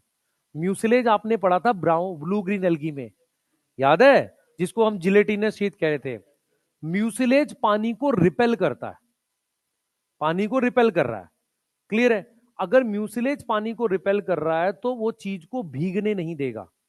जैसे मान लो इस मार्कर के चारों तरफ वैक्स लगा दो, ठीक है, तो वो जल्दी से पानी में भीगेगा नहीं। समझ में आ रहा है? और कोई चीज पानी में अगर भीगेगी नहीं तो डूबेगी नहीं। सही है? तो ये चीज हमें याद रखनी है कि जो वाटर पॉलिनेटेड होते हैं, दोनों की बात कर रहा हूं, जो वाटर पॉलिनेटेड होते हैं उनमें एक तो कलर नहीं होता। जो वाटर पॉलिनेटेड होते हैं उसमें क्या प्रेजेंट होगा? म्यूसिलेज होगा। किसमें? म्यूसिलेज होगा कवरिंग किसमें? पॉलन में। किसमें? पॉलन में। सर एग्जाइन होगी, हो भी सकती है, नहीं भी हो सकती, जरूरत नहीं मुझे, क्योंकि इंसेक्ट खा थोड़ी रहा है उसके पॉलन को। अरे मेरी बात समझ में आ रही है? हमने एग्जाइन किस लिए बनाई थी? प्रोटेक्शन के लिए। किससे बचाना था? इंसेक्ट से। यहां तो पॉलिनेशन पानी से हो रहा है, तो यहां पर क्या होगी? पॉलिनेशन में ये होगी, जिससे क्या होगा? To avoid waiting. वेटिंग मतलब भीगने नहीं देगा इसको। क्लियर है? पहले एनसीईआरटी पढ़ें जल्दी से, चलिए पहले एनसीईआरटी पढ़ो पूरा पैराग्राफ। कृपया सोए नहीं बैठ के, कुछ बच्चे सो रहे हैं, घर पे जाके आराम से सोएं।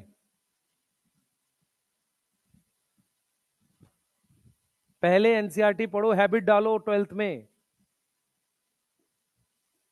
बाद में समय नहीं मिलेगा।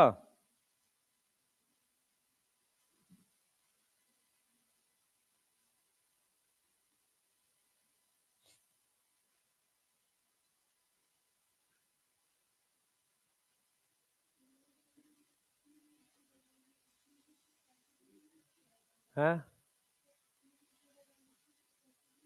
क्यों? हाँ, तो उसमें पैसे जा सकता है, पर हम क्या पढ़ रहे हैं? जनरल पढ़ रहे हैं। ये चैप्टर का नाम फ्लावरिंग प्लांट है ना। अब मैं इसमें एल्गी की एक्सेप्शन घुसाऊंगा, ठीक तो नहीं है? समझ में आ रहा है? तो हम ये मानते हैं कि एल्गी नॉर्मली मोटाइल गैमेट होते हैं, क्योंकि रेफरेंस मैं उठाता हूं ग्रीन और ब्राउन एल्गी से। ठीक है? लेकिन जब हम डीप प्लांट किंगडम की बात करेंगे तो वहां ये स्टेटमेंट वैलिड है, भाई सब में मोटाइल नहीं होते। समझ में आ रहा है? हम्म। नहीं नहीं, मोनोकोट के 30 जन रहा है। नहीं नहीं, ये क्या कह रहा है कि जो भी हैं वो मोनोकोट ही हैं। मोस्टली ऑल बराबर चलता है, ज्यादा करें इसमें बायो में तो, है ना? मान लो एक दो निकाल के मैं ले भी आऊं इंटरनेट से, उसका करेगा क्या? पर तो पेपर उस पर बनेगा ही नहीं।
लिख लिया?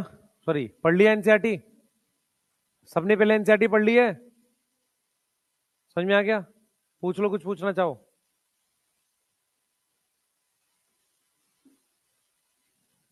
जल्दी फास्ट। हाँ भाई, इसका डोपा प्राइम डाल दिया है, पता चला किसी को? आज सुबह डाला अभी। उसको बनाना है। अरे यार वो फाइल खोज रहा हूँ मैं पीडीएफ पे, उसमें वो गलती से उनका लोगो लगा हुआ है पीडब्ल्यू का, जो मेरे पास है। बनाई तो मेरी हुई है वो, तो फिर कहेंगे कि हमारा ले लिया। नहीं कोई कोई नहीं नहीं, मैं दूसरा ही दे रहा हूँ, मिल जाएगी मुझे, मैं उससे बोलूंगा। अरे लोगो तो ओरिजिनल फाइल तो मेरे पास है ना। अब वो लैपटॉप में है। अब मैं लैपटॉप नहीं खोलता ऐसे, मेरे को व्हाट्सएप पे ही खोज लेता हूँ सारी फाइलें। मान ले मेरे पास पिछले 2016 से है सेम डाटा, तो सारी फाइल्स मेरे को मेरे व्हाट्सएप पे होंगी। मैं व्हाट्सएप का डाटा लगभग 80 GB है वो, मैं वो डाटा ही डिलीट नहीं करता जानबूझ के। क्योंकि क्या होता है क्लास में से भेज देते हैं, बाद में भूल जाते हैं, नहीं तो इसलिए। तो बस मैं ओरिजिनल फाइल देख रहा हूँ, व्हाट्सएप मिल जाएगी, नहीं तो लैपटॉप पे तो पड़ी हुई है वो। और लैपटॉप पे मैं अभी वो भी तो आपको भेजना था, एनिमल किंगडम के क्वेश्चन थे कुछ, आप तो मांगने बंद कर दिए, पता नहीं कोई बच्चा था वो। हाँ, खोजते हैं उसको बेटा। उसके लिए लिखेंगे एपी हाइड्रोफिली। एपी मतलब ऊपर, हाइपो मतलब नीचे। इसको क्या लिखेंगे हम? एपी। लिख लो भाई अब तो, एपी हाइड्रोफिली लिखेंगे।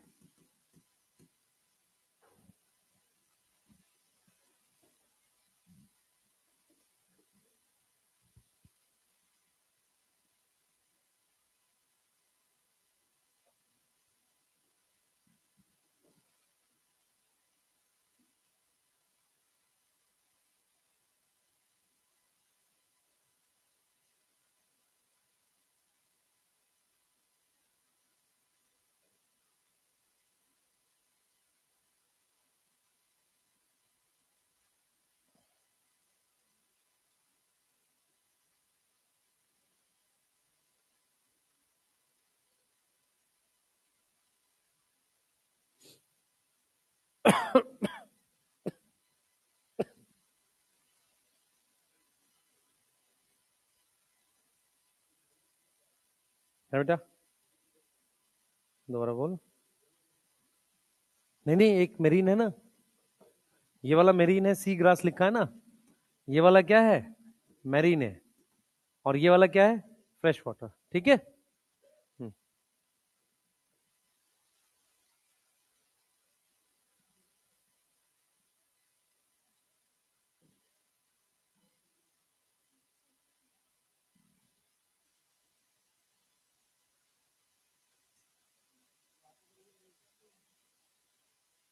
अलग होगा यार, अलग होगा, क्या फर्क पड़ रहा है? फर्क क्या पड़ेगा बता।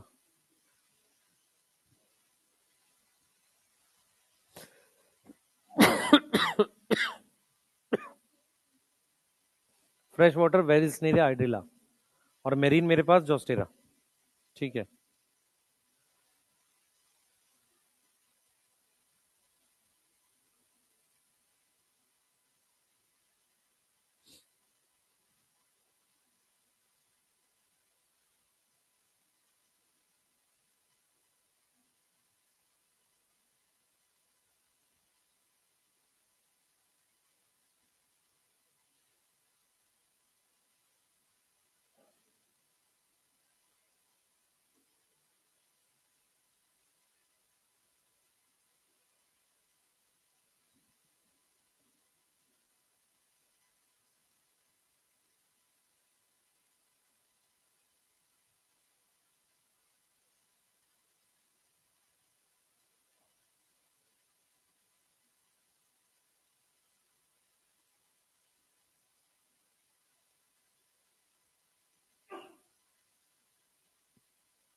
लिख ले बेटा। है, वैसे घूम घूम के दिखा रहा होगा। वो बना रखा है वाटर का। वो क्या कर दिखा रहा है कि ये सरफेस वाला है, वेलिसनेरिया है ना, ए डायग्राम। तो सरफेस पे कैसे होगा वो? फ्लोट करेगा ना, जैसे इसने फीमेल फ्लावर है उसको जूम करके बना रखा है, तो मेल फ्लावर बहुत छोटा होता है। डायग्राम देख लो बेटा, पेज नंबर ओल्ड एनसीईआरटी में 30 है और नई वाली में 14 होगा। तो एक डायग्राम दे रखा है, उसमें वेलिस्नेरिया में फीमेल फ्लावर सरफेस पे आ गया है, फिर वो घूम घूम के जो दिखा रहा है ना गोल गोल सा, वो दिखा रहा है कि मेल फ्लावर जो होता है फिर उसमें गिर जाता है ना। समझ में आया बेटा? ठीक है। वो क्या है, स्टॉक दिखा रखी है, उससे फीमेल फ्लावर सरफेस पे लाया है अलोंग स्टॉक से। क्या वाटर पॉलिनेशन, उसने मोस्टली मोनोकोट लिखा है, तो क्यों हम डाइकोट खोज रहे हैं? होता होगा यार, मैं नेट पे खोजूंगा तो एक नाम निकाल के दे दूंगा सच में। उसका फायदा देख, उसने मोस्टली मोनोकोट लिख दिया तो मोनोकोट लिख। ठीक है। हाँ है। हाँ, रिबन शेप मतलब चपटा। चपटा जो चीज होगी उसका सरफेस एरिया ज्यादा होगा, गोल चीज का सरफेस एरिया कम होता है। तो सरफेस एरिया बढ़ाने का पर्पस ये है कि स्टिग्मा के कांटेक्ट में आ जाए। ठीक है। यस। लिख लो भाई, अब अगर पढ़ ली एनसीईआरटी, पढ़ ली सबने, कोई डाउट नहीं है किसी को? पैसिव एक्टिव समझ में आ गया? ठीक है।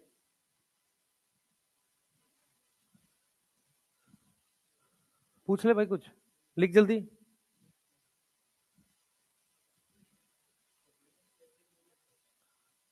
एंजियोस्पर्म में मेल गैमेट मोटाइल होता ही नहीं है। एंजियोस्पर्म में पढ़ रहे हैं ना ये, तो पैसिव ही होगा, मतलब पानी के साथ जाएगा, जिधर पानी ले जाएगा उधर। इसमें एक ही एडवांटेज, एक ही काम करना पड़ेगा प्लांट्स को, प्लांट ग्रुप में हो सकते हैं। जब तक वो ग्रुप में नहीं होंगे फर्टिलाइजेशन होगी नहीं, क्योंकि ज्यादा प्लांट होंगे तभी फर्टिलाइजेशन होती है। तो जहां जोस्टेरा होंगे तो बहुत सारे होंगे, जहां वेलिसनेरिया होगा वहां बहुत सारा होगा, नहीं तो फर्टिलाइजेशन नहीं होगी। अरे समझ में आया ये बात? है 80।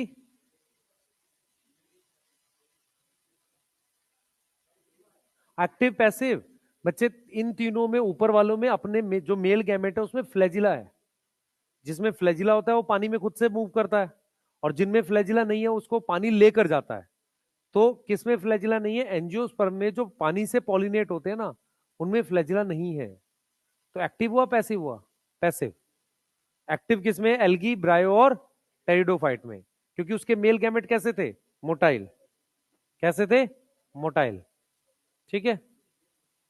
हाँ नेक्स्ट पूछो। और सिर्फ विंड होता है? जिम्नो में विंड होता है, इंसेक्ट नहीं करता वहां पॉलिनेशन। जल्दी आओ, बायोटिक पढ़ेंगे।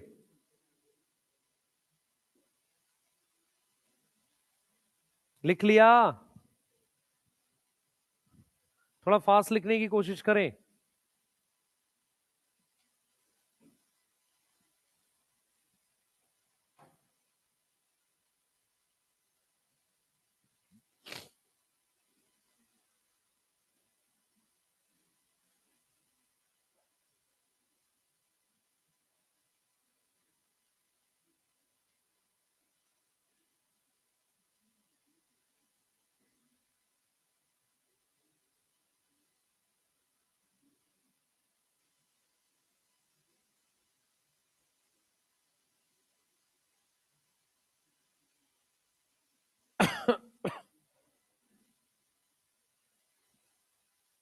चलें आगे? चलिए, लिख लिया तो आगे चलें।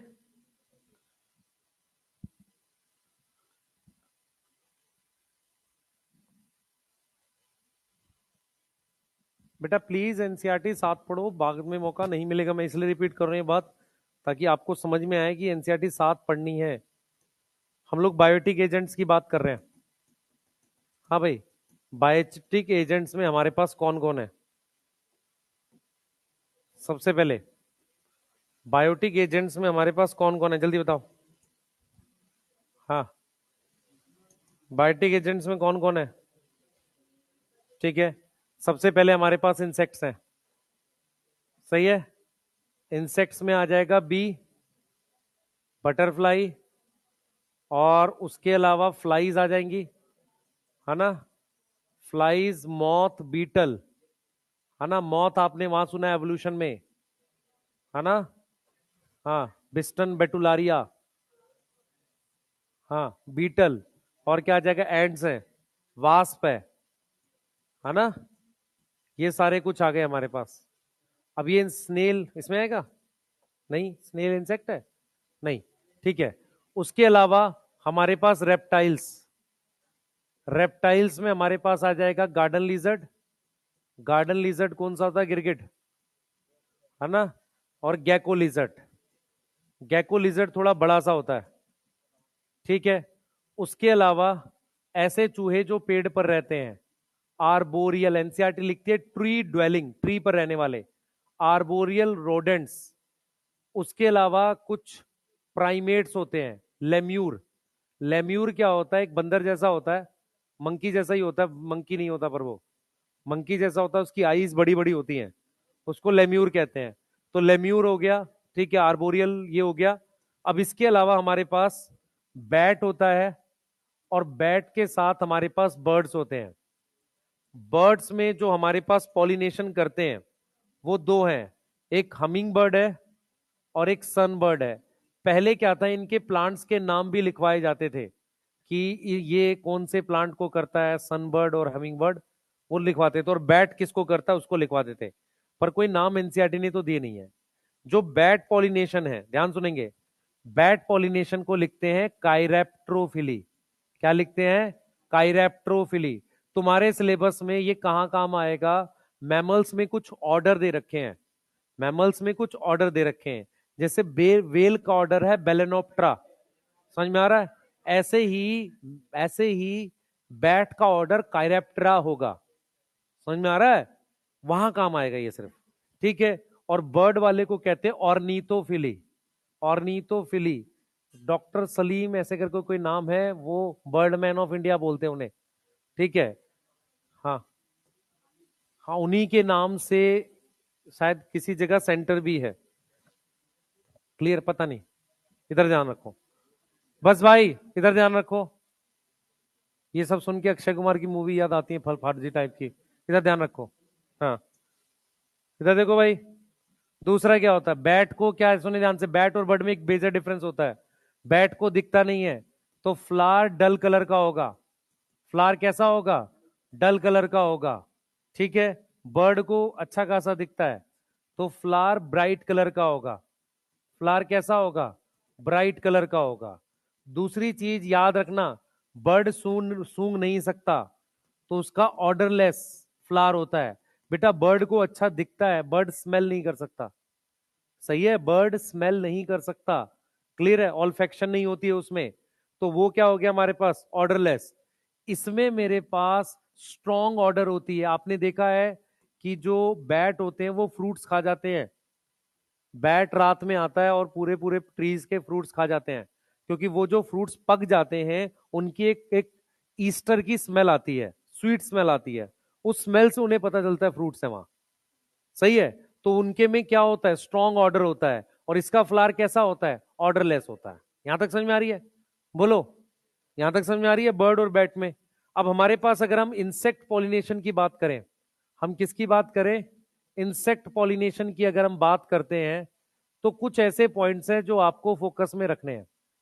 सबसे पहले, मैक्सिमम पॉलिनेशन कौन करेगा बताओ, इंसेक्ट में कौन करेगा, मैक्सिमम पॉलिनेशन हनी बी करता है, कौन करता है, हनी बी करता है, एनसीईआरटी बीज लिखती है, ठीक है। दूसरी चीज बेटा, जो इंसेक्ट पॉलिनेटेड फ्लावर्स के फीचर होते हैं, जो आपको फ्लावर्स के फीचर याद करने हैं, सबसे पहला फीचर इनमें कलर होगा, इनमें कलर होगा, ऑर्डर होगा, कलर, हाँ भाई, ऑर्डर और नेक्टर, ये तीनों चीजें प्रेजेंट होंगी, क्लियर है। अगर फ्लावर छोटे साइज का है, फ्लावर छोटे साइज का है, तो किसमें होगा, प्रेजेंट इन क्लस्टर, और क्लस्टर में होने की वजह से वो विजिबल होगा, उसको एनसीईआरटी लिखती है कॉन्स्पिक्यूअस बनाया गया है, वो क्या हो जाएगा, विजिबल टू इंसेक्ट हो जाएगा, विजिबल टू क्या हो जाएगा, इंसेक्ट हो जाएगा। मेरी बात समझ में आ रही है, ठीक है। उसके अलावा एक चीज और याद रखें बेटा, कि इंसेक्ट जो है, इंसेक्ट अट्रैक्ट होता है, अट्रैक्ट होता है किसकी तरफ, attract towards flower, towards flower, दो चीजों की वजह से, ड्यू टू कलर और ऑर्डर, कलर एंड ऑर्डर। मेरी बात सुनो ध्यान से, जब तुम्हें कोई कार्ड मिलता है शादी में खाना खाने का, तो उसमें कोई खाने का सामान नहीं होता है, उसमें बस तुम्हें फीलिंग आती है अब ये मिलेगा वहां पे। सही है। ऐसे ही जो इंसेक्ट होता है उसको कलर और ऑर्डर अट्रैक्ट करती है। वो ना कलर खाता है ना ऑर्डर खाता है, वो खाता है वहां जाके नेक्टर। तो उसको कलर और ऑर्डर ये बताता है कि वहां नेक्टर मिलेगा। तो अगर क्वेश्चन आता है कि अट्रैक्टेंट क्या है, अपनी एनसीईआरटी पढ़ोगे ध्यान से तो एनसीईआरटी ने क्लियरली मेंशन किया है कि अट्रैक्ट नेक्टर नहीं करता। अट्रैक्ट क्या है? ऑर्डर और कलर है। वो ये बताता है कि वहां नेक्टर मिलेगा। समझ में आ रहा है? मतलब उसको मिल नहीं रहा है वहां पर, भाई वो खा थोड़ी रहा है कलर। इसी तरीके को इस चीज को यूज करके हम क्या करते हैं, ऑर्डर को यूज करते हैं, बेसिकली कलर को नहीं।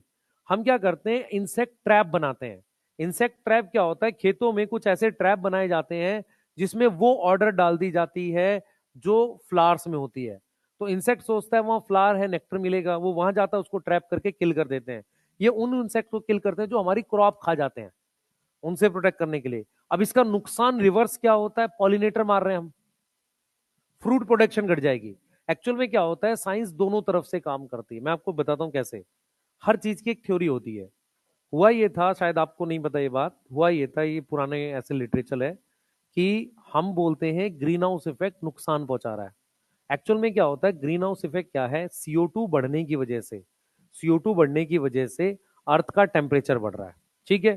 तो ये थ्योरी जो है, ऐसा माना जाता है कि ये थ्योरी यूएसए, यूके, यूरोप के साइंटिस्ट की है, क्योंकि उन्होंने ये थ्योरी इसलिए फैलाई कि बाकी की कंट्रीज जो हैं वो डेवलप ना करें। क्योंकि डेवलपमेंट एक टाइम पे डायरेक्टली प्रोपोर्शनल था कोयले की बर्निंग पे।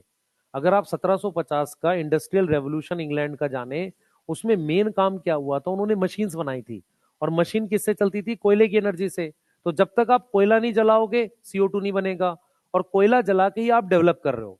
तो उन्होंने एक थ्योरी बना दी, बाकी लोग डेवलप ना करें, कोयला ना जलाएं, फॉसिल फ्यूल ज्यादा ना जलाएं, कि ग्रीन हाउस इफेक्ट कुछ होता है। इसको सपोर्ट करने के लिए वो क्या करते हैं, बहुत पैसा खर्च करते हैं। कैसे?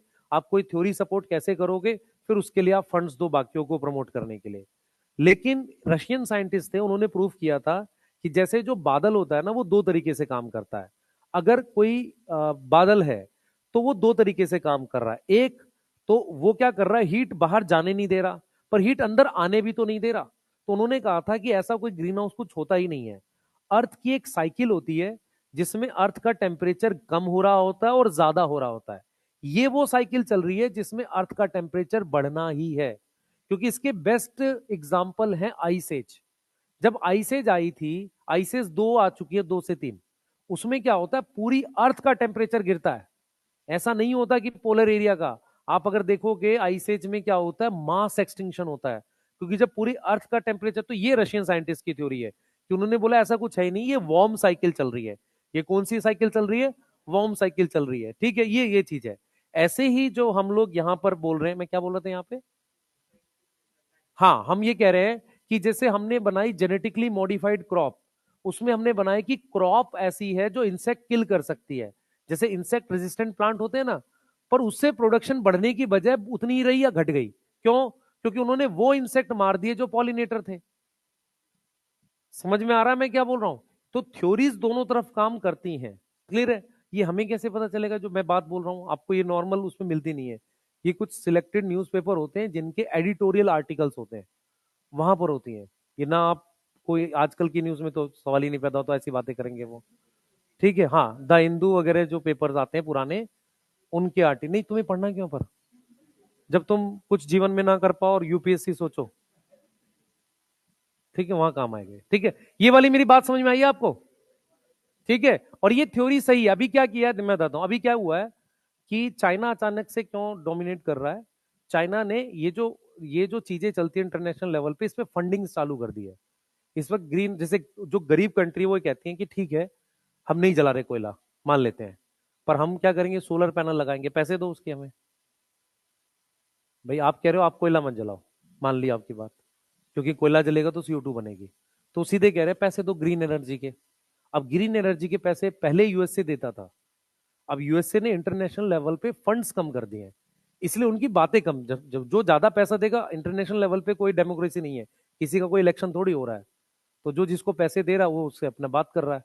तो वही काम चलता है एक्चुअल में। तो पहले बहुत ज्यादा चीजों में, जैसे ये यूनेस्को हो गया, ये सब हो गया, तो इसमें फंडिंग जो थी पहले यूएसए की ज्यादा थी, अब धीरे धीरे चाइना की, क्योंकि जितना बड़ा कोविड का हुआ, अगर ये पुराने टाइम पे हुआ होता तो दौड़ा दौड़ा के मारते उनको, क्योंकि उन्होंने बहुत गलत काम कुछ किया हुआ है, वो चीजें आ रही हैं। लेकिन अब क्यों नहीं कर सकते ये काम? रीजन क्या है? उनकी फंडिंग बहुत है इंटरनेशनल लेवल पे, तो आप उनको नहीं कुछ कह सकते अब। तो ये इसी तरीके से ही चलता है। इंडिया भी करती है, पर इंडिया की फंडिंग उतनी नहीं है इंटरनेशनल चीजों में। हम क्या करते हैं, हम अपने आसपास की कंट्रीज को पैकेज के थ्रू सपोर्ट करते हैं, ताकि वो हमें सपोर्ट करे, और कुछ नहीं करते हम लोग। क्लियर है? लेकिन ये सारी चीजों में फंडिंग पहले यूएसए करता था, तो उनके हिसाब से। और ये क्या करते हैं, ईयरली मीटिंग करते हैं, आपको पता होगा, हर साल में नवंबर के आसपास कुछ मीटिंग्स होती हैं, वहां पर ये मिलते हैं, इस पे डिस्कशन करते हैं क्या करना है। हाँ, जिसके क्वेश्चन आए थे 2012-13 में, सीओपी, कॉन्फ्रेंस ऑफ पार्टी करके क्वेश्चन आ रखे हैं, आपको मिलेंगे, मैं बताऊंगा वो चीज।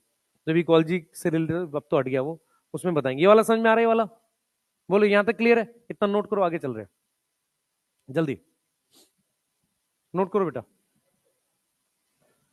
हमारे पास कुछ इंसेक्ट हैं जिनके पास खराब ऑर्डर होती है, फ्लाइज और बीटल। फ्लाइज एंड बीटल, कौन पॉलिनेट करता है? पॉलिनेट बाई, हाँ, किससे पॉलिनेट हो रहा है? पॉलिनेट कर रहा है, सॉरी, पॉलिनेट फ्लावर्स कौन से? जिनकी फाउल ऑर्डर है। फ्लावर्स जिनकी कैसी ऑर्डर है? Order is foul. फाउल मतलब खराब। एनसीईआरटी नहीं लिखती इस बात को, पर रॉटन मिल्क, रॉटन मिल्क मतलब सड़ा हुआ मिल्क। आपने किसी ने शायद देखा भी होगा, सड़क के किनारे एक बहुत अच्छे फ्लावर मिलते हैं, जिनमें छोटे छोटे डिफरेंट डिफरेंट कलर होते हैं, उनकी स्मेल बहुत गंदी होती है। कई बार क्या होता है, जब आप वैसे ही रैंडम देखोगे, एक फ्लावर्स होते हैं जिनमें छोटे से होते हैं, उनमें अलग अलग कलर की पेटल्स होती हैं, रेड येलो अलग अलग कलर की, छोटे से होते हैं, और बंच में होते हैं उनके वो पेटल्स, उनकी स्मेल बहुत खराब होती है। उस तरह के फ्लावर्स होते हैं जिनको ये कौन करता है? फ्लाइज और बीटल पॉलिनेट करता है, ठीक है। एनसीईआरटी कहती है कि बहुत सारे फ्लावर्स ने इंसेक्ट के हिसाब से खुद को इवॉल्व किया है। इसको हम क्या बोलते हैं? कोएवोल्यूशन। क्या बोलते हैं? कोएवोल्यूशन। बहुत सारे फ्लावर्स ने इंसेक्ट के हिसाब से इवॉल्व किया है। जो हनी भी है, उसको येलो फ्लावर्स पसंद है, मतलब उसको वेवलेंथ अट्रैक्ट करती है येलो, सही है। बटरफ्लाई को रेड फ्लावर पसंद है, ठीक है, क्योंकि वो पर्टिकुलर वेवलेंथ उनको क्या करती है? अट्रैक्ट करती है। इसको हम क्या बोल रहे हैं? कोएवोल्यूशन। आप देखेंगे ज्यादातर फ्लावर्स येलो होते हैं।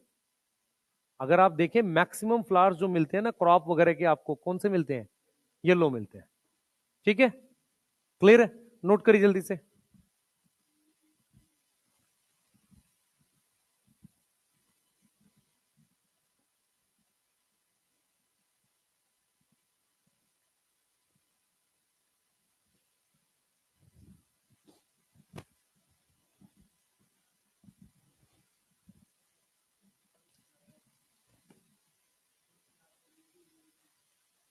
फ्लावर नहीं, इंसेक्ट करते होंगे यार, वो नहीं लिखना है पर तुझे।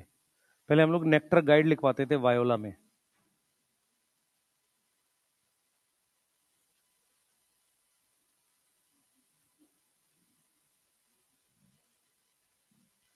चले आगे, लिख लिया। और जो लिखे प्लीज एनसीईआरटी पढ़ते रहो। किसी को ये मिला कि फ्रेग्रेंस और उसकी तरफ अट्रैक्ट होता है? नेक्टर उसे वहां मिलता है, अट्रैक्ट नेक्टर से नहीं होता।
एक्चुअल में क्या है कि बहुत सारे पॉलन खाए जाते हैं, मे भी एग्जाइन नहीं होगी फिर उसमें। असल में फ्लोरल रिवॉर्ड का मतलब है, एनसीईआरटी लिख रही है कि वो आता रहे इंसेक्ट, कुछ तो देना पड़ेगा उसको। तो इंसेक्ट नॉर्मली क्या खाता है, नेक्टर, और साथ में पॉलन भी खाता है कुछ के जिनके एग्जाइन नहीं है। इसीलिए एग्जाइन बनाई गई कि सारा ना खा जाए, ठीक है। तो नॉर्मली उसको दो ही चीजें मिलती है वहां खाने के लिए, क्योंकि इंसेक्ट खाने के लिए आता है, एक तो नेक्टर मिलता है और साथ में क्या मिलता है, पॉलन। तो वो एक तरीके की रिवॉर्ड है। रिवॉर्ड मतलब जो वो काम कर रहा है उसके बदले में इनाम है, नहीं तो इंसेक्ट आएगा नहीं। एनसीईआरटी लिखती है to sustain regular visit of insect, कि वो लगातार आते रहे, तो कुछ देना पड़ेगा, नहीं तो वो आएगा क्यों। सही है। हाँ, चलिए।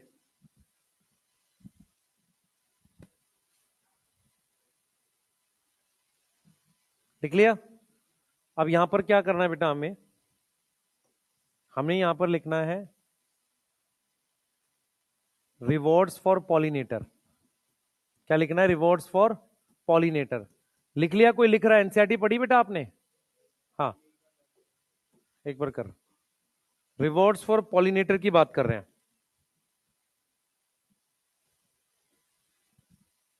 लिखो जल्दी से,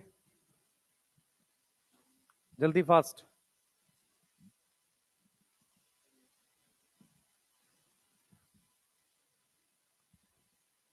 लिख लिया सबने ये वाला स्लाइड बेटा?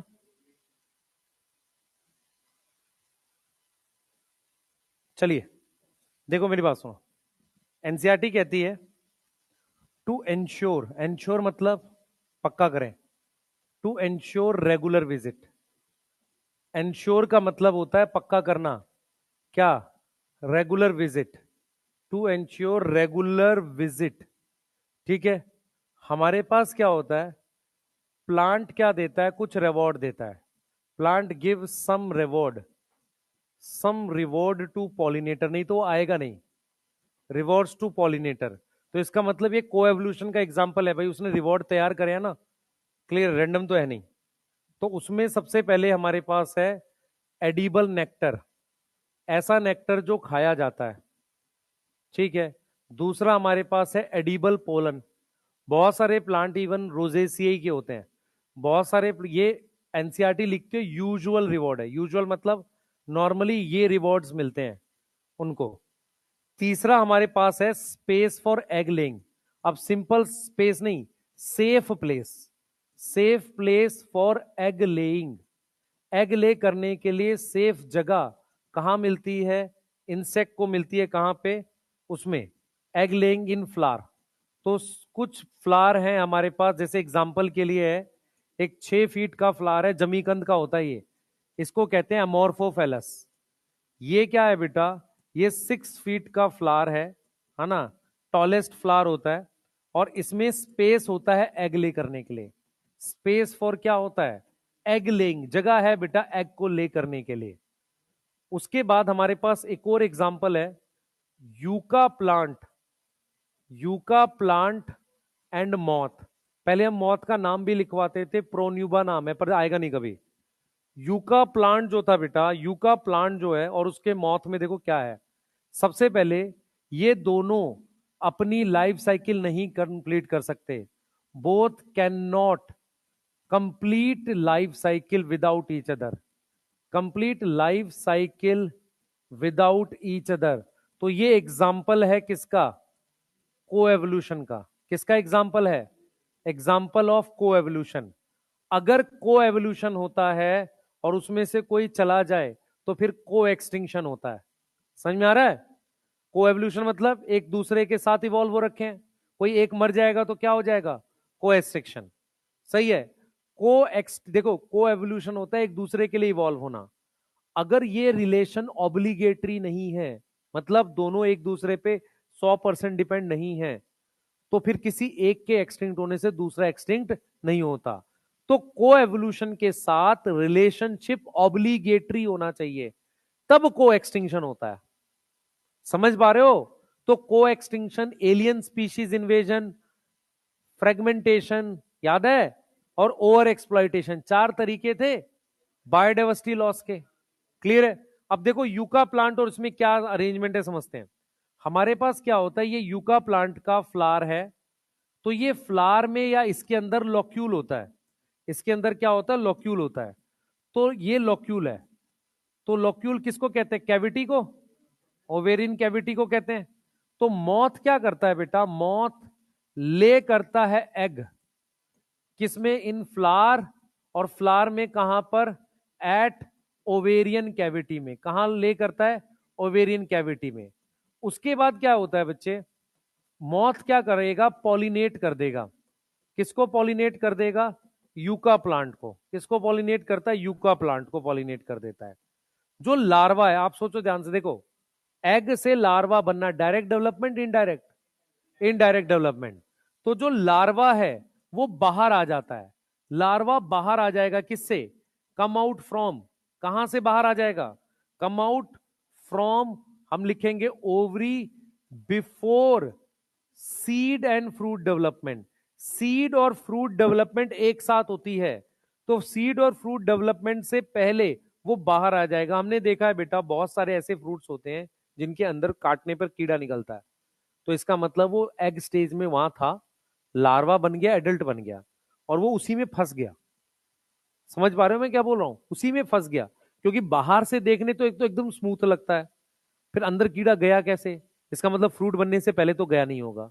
तो फ्रूट बनने से पहले कब गया होगा, जब ओवरी स्टेज होगी, तो एग गया होगा। एग से लार्वा बन के क्या बन गया, एडल्ट बन गया, और फ्रूट के अंदर फिर कीड़ा निकल रहा है काटने के बाद। समझ में आ रहा है, बोलो। या तो उसमें छेद दिखे, जैसे बैगन पे छेद दिखता है, या तो छेद दिखे। अगर छेद नहीं दिख रहा उसके बाद भी कीड़ा फिर कहां से आया अंदर, पहले गया होगा और वो अंदर ही रह गया, निकल नहीं पाया। ठीक है। अब यहां पर एक टॉपिक हम एनसीईआरटी लिखते हैं, नेक्टर रॉबर। नेक्टर रॉबर क्या होते हैं, ऐसे इंसेक्ट्स जो क्या करें, नेक्टर खा जाए पर पॉलिनेशन ना करें।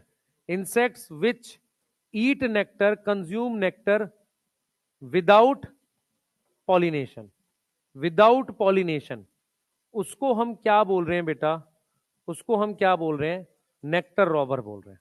उसको हम क्या बोल रहे हैं, नेक्टर रॉबर बोल रहे हैं। ठीक है। नेक्टर रॉबर समझ में आ रहा, रॉबर मतलब लूटने वाला। सही है। बहुत सारे बर्ड्स भी ऐसा करते हैं। कुछ बर्ड्स होते हैं जैसे हमिंग बर्ड, सनबर्ड है, उनकी चोंच बड़ी होती है, चोंच से वो उड़ते उड़ते ना दूर से नेक्टर खा जाता है, प्लांट को, फ्लावर को टच ही नहीं कर रहा है। जब तक वो वहां जाके एंथर को टच नहीं करेगा, अपनी बॉडी पे कोट नहीं करेगा पॉलन को, तब तक पॉलिनेशन नहीं होगी। क्लियर है, सही है। एक चीज और बताता हूं बेटा, पॉलिनेशन मैक्सिमम इंसेक्ट करते हैं, और इंसेक्ट सबसे ज्यादा हमारे पास फील्ड्स वगैरह में मिलते हैं। कई बार क्या होता है, आपने देखा होगा कि आप में से बहुत सारे लोग या गांव से जो बिलोंग करते हैं, हम लोग कुछ तोरी, घिया, लौकी की बेल वगैरह घर के पास ही लगा लेते हैं, पर वो उतनी ज्यादा नहीं फरती। रीजन क्या है, क्योंकि पॉलिनेटर्स नहीं है वहां पे उतने। मेरी बात समझ पा रहे हो, अगर आप पॉलिनेशन करा सको तो फिर ठीक है, वो तो फर जाएगा उतना, क्योंकि फीमेल फ्लावर बनते हैं उसमें। आप कुछ मत करो, मेल फ्लावर से ब्रश लेके हल्का सा उस पे पॉलन पॉलिश पे एंथर पे टच करके, फीमेल फ्लावर अलग से पता चलता है उसमें, घिए में और तोरी में, क्योंकि उसमें ट्यूब जैसी दिखती है, उसको पॉलिनेट करा दो। ठीक है, क्योंकि ये एक तरीका, क्योंकि लोग करते हैं ना घर में, गार्डन में या किचन के आसपास करते हैं, तो वहां पॉलिनेशन करानी पड़ेगी, क्योंकि वहां इंसेक्ट आएगा नहीं आसानी से। फील्ड्स में इंसेक्ट बहुत होते हैं, खासकर आप देखोगे एंड्स वगैरह काफी होती हैं पॉलिनेशन, वो चीटे घूमते हैं ब्लैक कलर वाले, है ना, वो कर देते हैं पॉलिनेशन। सही है, समझ में आ रहा है। उनको मिल क्या रहा है वहां पे, पॉलिनेशन करने जा रहे हैं, नेक्टर। क्या मिल रहा है उनको, नेक्टर मिल रहा है। क्लियर है, बनाइए।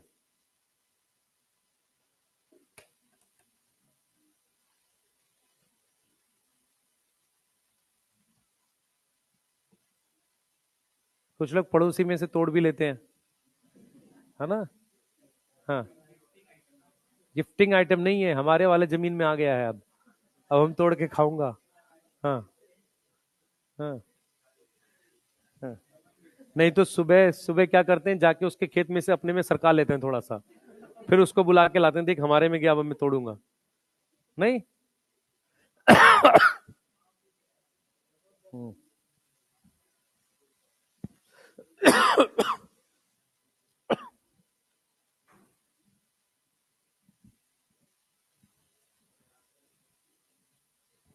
ये सब नहीं करना भाई। हम्म।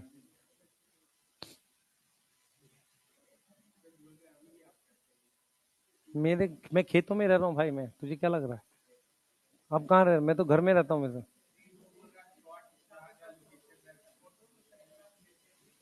तो मैं गाँव गया था तब। ये अभी पिटाई खाएगा। लिख, लिख भाई जल्दी।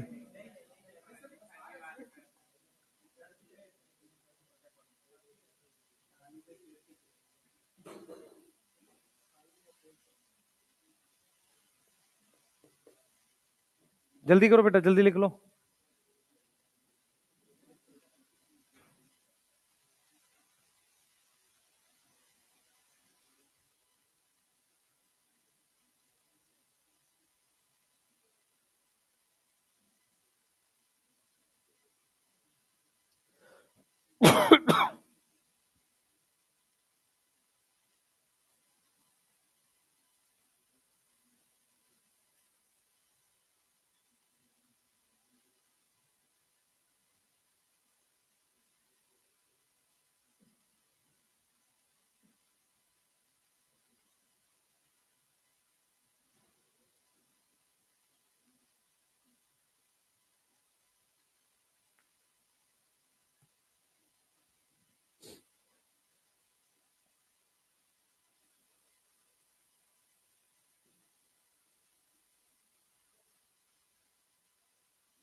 लिख लिया बेटा?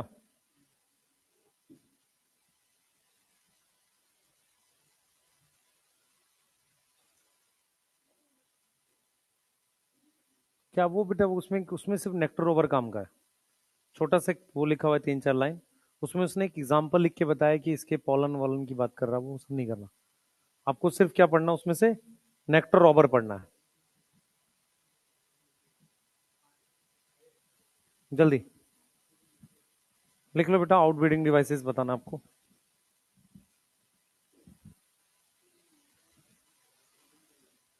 नहीं नहीं, म्यूचुअलिज्म होगा सर। कमेंसलिज्म दोनों नहीं हो सकता ना, या तो है सोमेटिक, सिम्बायोटिक बोल सकते हैं। सिम्बायोटिक म्यूचुअल असल में क्या होता है, दो तरीके का होता है वो। एक होता है सिम्बायोटिक, मतलब फिजिकल एसोसिएशन, तो सिम्बायोटिक है। ये फिजिकल एसोसिएट भी है वैसे। पर बेस्ट है तू म्यूचुअलिज्म बोल। क्या बोल? म्यूचुअलिज्म, क्योंकि सिम्बायोटिक बोलने के लिए वो फिजिकली परमानेंट अटैच होना चाहिए, जैसे लाइकन है ना। लाइकन में एल्गी और फंजाई परमानेंटली जुड़े रहते हैं एक दूसरे से। ठीक है, वैसा कुछ। म्यूचुअलिज्म ज्यादा सही है। लिख लिया? हाँ भाई, लिख लिया नहीं? ठीक है, इधर ध्यान देंगे सारे, बोर्ड पे ध्यान देंगे। टॉपिक का नाम है out breeding devices. Out breeding devices, कृपया ध्यान से पढ़ें इसे। आज का लास्ट टॉपिक है ये बस। आउट ब्रीडिंग डिवाइसेस क्या होता है पहले समझो ध्यान से। सबसे पहले अपने दिमाग में बिठाओ कि इन ब्रीडिंग क्या होता है। इन ब्रीडिंग दो चीजों को कहते हैं। आप समझो, सबसे पहले समझो कि मैक्सिमम फ्लावर जो होते हैं, मैक्सिमम, बेटा बात नहीं करो, मैक्सिमम फ्लावर क्या होते हैं? बाइसेक्सुअल होते हैं। एनसीईआरटी उसे हर्माफ्रोडाइट लिख रही है, बाइसेक्सुअल होते हैं। तो मोस्टली चांस ऑटोगैमी के हैं। मोस्टली चांस किसके हैं? Of autogamy. मोस्टली चांस किसके हमारे पास? ऑटोगैमी के मैक्सिमम चांस है। तो मैक्सिमम फ्लावर क्या है हमारे पास? हर्माफ्रोडाइट है। और मोस्टली फ्लावर हमारे पास क्या है बेटा? मोस्टली फ्लावर हमारे पास बाइसेक्सुअल है, मैक्सिमम चांस ऑटोगैमी के हैं। तो इन ब्रीडिंग क्या होती है? इन ब्रीडिंग दो चीजों को कहते हैं। ऑटोगैमी एंड जिटनोगैमी, इन दोनों को मिलाकर हम क्या वर्ड यूज करते हैं? इनब्रीडिंग यूज करते हैं। इससे क्या होता है? इनब्रीडिंग से क्या होता है? इंक्रीज होती है होमोजाइगोसिटी। क्या इंक्रीज होती है? होमोजाइगोसिटी इंक्रीज होती है। और उससे क्या होता है? हार्मफुल रिसेसिव कैरेक्टर दिखता है।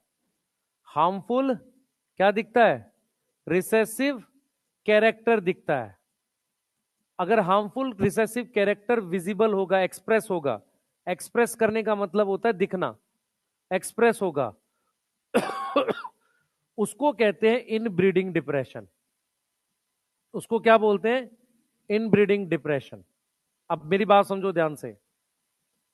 अगर मैं इसके बीच में क्रॉस करा रहा हूं, ध्यान दो, कैपिटल ए स्मॉल ए को इससे क्रॉस करा रहा हूं, तो मेरे पास ये जीनोटाइप आएगा। ये रिसेसिव है और हार्मफुल वाले रिसेसिव होते हैं। तो हम ये कह रहे हैं कि अगर सेम जीनोटाइप वाले से क्रॉस कराओगे, जो ऑटोगैमी में भी होता है और जिटनोगैमी में भी होता है, उसमें रिसेसिव कैरेक्टर दिखता है। हार्मफुल कैरेक्टर रिसेसिव होते हैं। हार्मफुल मतलब लीफ में क्लोरोफिल जल्दी खत्म हो जाए, या लीफ छोटे साइज की रह जाए, या स्टेम की उतनी ग्रोथ ना हो, कुछ हार्मफुल कैरेक्टर दिखते हैं। जब हार्मफुल कैरेक्टर दिखने लगते हैं तो उसको क्या बोलते हैं? Inbreeding depression. तो अगर मुझे इनब्रीडिंग डिप्रेशन से ओवरकम करना है, ओवरकम कैसे करेंगे? ओवरकम करते हैं इनब्रीडिंग डिप्रेशन से। Overcome from inbreeding depression, from inbreeding depression. तो हमें क्या करना पड़ेगा? हमें करना पड़ेगा आउटब्रीडिंग डिवाइसेस। हमें क्या परफॉर्म करनी पड़ेगी? हमें परफॉर्म करनी पड़ेगी आउटब्रीडिंग। क्या करना पड़ेगा? आउटब्रीडिंग। तो वो सारे मेथड, आउटब्रीडिंग का मतलब हमें जीनोगैमी करवानी पड़ेगी। हमें क्या करनी पड़ेगी? जीनोगैमी प्रमोट करनी पड़ेगी। क्लिस्टोगैमस में नहीं कर सकते, तो परफॉर्म करेंगे आउटब्रीडिंग। तो ऑल दोज मेथड, जो भी नेचुरल मेथड है, ऑल दोज मेथड जो क्या क्या परफॉर्म करें, जो क्या प्रमोट करे? आउटब्रीडिंग। क्या प्रमोट करे? आउटब्रीडिंग। उनको हम क्या बोलते हैं बेटा? उनको कहते हैं आउटब्रीडिंग डिवाइसेस। डिवाइसेस का मतलब तरीके। तो सबसे पहले मुझे बताओ, इन ब्रीडिंग जो है उसका नुकसान क्या है? Out in breeding depression. Depression मतलब कमी। पहले ऐसे याद करेंगे। इन ब्रीडिंग किसे कहते हैं? ऑटोगैमी जिटनोगैमी को। सेम जीनोटाइप के बीच में क्रॉस है, उससे क्या होता है? होमोजाइगोसिटी बढ़ती है। हार्मफुल कैरेक्टर रिसेसिव होते हैं, होमोजाइगस होते हैं, तो हार्मफुल कैरेक्टर दिखते हैं। तो इन ब्रीडिंग की वजह से हार्मफुल कैरेक्टर दिखना क्या कहलाएगा? इन ब्रीडिंग डिप्रेशन। उसको खत्म करने का तरीका क्या है? Outbreeding devices. क्लियर है? तो आउटब्रीडिंग डिवाइसेस क्या प्रमोट करना चाह रहा है? जीनोगैमी। क्या प्रमोट करना चाह रहा है? जीनोगैमी। ये बात समझ में आ रही है? अब उसके तरीके क्या हैं? सबसे पहला तरीका है बेटा कि हम क्या करते हैं? स्टिग्मा की रिसेप्टिविटी, स्टिग्मा की रिसेप्टिविटी और एंथर की मैच्योरिटी का टाइम बदल दें। एंथर की मैच्योरिटी सिनक्रोनाइज ना हो। क्या हो? नॉट सिनक्रोनाइज। सिनक्रोनाइज समझ में आता है? एक साथ ना हो। या तो एंथर पहले मैच्योर हो या स्टिग्मा, या तो एंथर मैच्योर फर्स्ट, समझ में आ रहा है? फर्स्ट और स्टिग्मा, और क्या हो जाए? स्टिग्मा मैच्योर हो जाए। क्लियर है? इसके लिए कुछ वर्ड यूज करते थे, देखो ध्यान सुनेंगे। इसके लिए एक वर्ड यूज करते हैं हम लोग, यहां लिखते हैं dichogamy.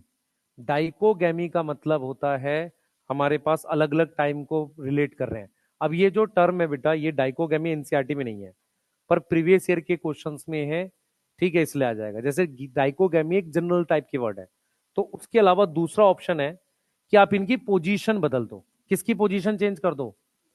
Position change, position of stigma और एंथर। स्टिग्मा और एंथर क्या है? Not close.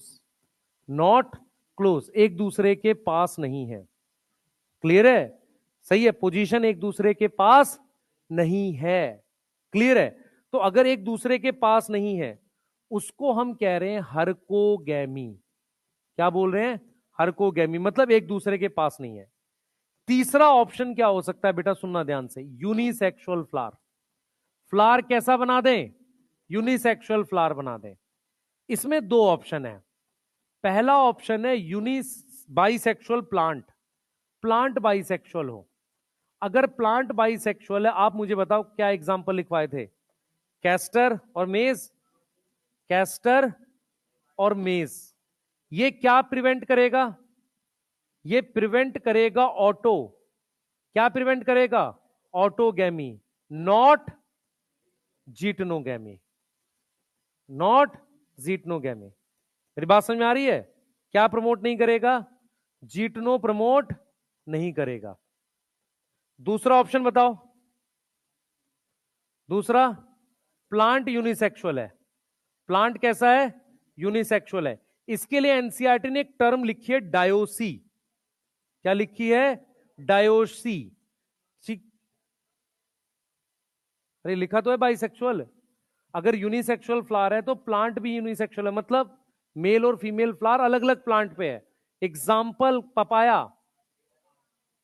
पपाया, मुझे एक चीज बताओ जरा, मुझे एक चीज बताओ, इन चारों में एक, दो, तीन, चार, ज्यादा क्लियर आउटब्रीडिंग डिवाइसेस ये है? सही है भाई। इसमें मान लो ठीक है, अलग अलग टाइम पे मैच्योर हो रहा है, हो सकता है स्टेम उसकी एंथर की वाइबिलिटी ज्यादा हो पॉलन की, तो यहां तो चांस है। मान लो पोजीशन अलग है, किसी ने उठा के डाल दिया उस पे पॉलिनेटर ने, इस वाले में कम से कम जीटनोगेमी के तो चांस है। ज्यादा बढ़िया आउटब्रीडिंग डिवाइसेस इन चारों में कौन सा है? लास्ट वाला, जिसको डायोसी कह रहे हैं। जिसको क्या बोल रहे हैं? डायोसी कह रहे हैं। एक और जो ऑप्शन हमारे पास है, जो लास्ट ऑप्शन है, वो है मेरे पास बेटा, है हमारे पास सेल्फ इनकम्पैटिबिलिटी। इस पे ध्यान रखेंगे। सेल्फ इनकम्पैटिबिलिटी क्या होता है, पहले सुनो ध्यान से। कंपैटिबल किसे कहते हैं? कंपैटिबल किसे कहते हैं? असेप्ट। कंपैटिबल क्या होता है? असेप्ट होना। इनकम्पैटिबल क्या होता है? रिजेक्ट होना। इनकम्पैटिबल क्या हो गया? रिजेक्ट कर दिया उसने पोलन को। ठीक है, तो सेल्फ इनकम्पैटिबल का मतलब होता है हमारे पास पोलन फ्रॉम सेम प्लांट।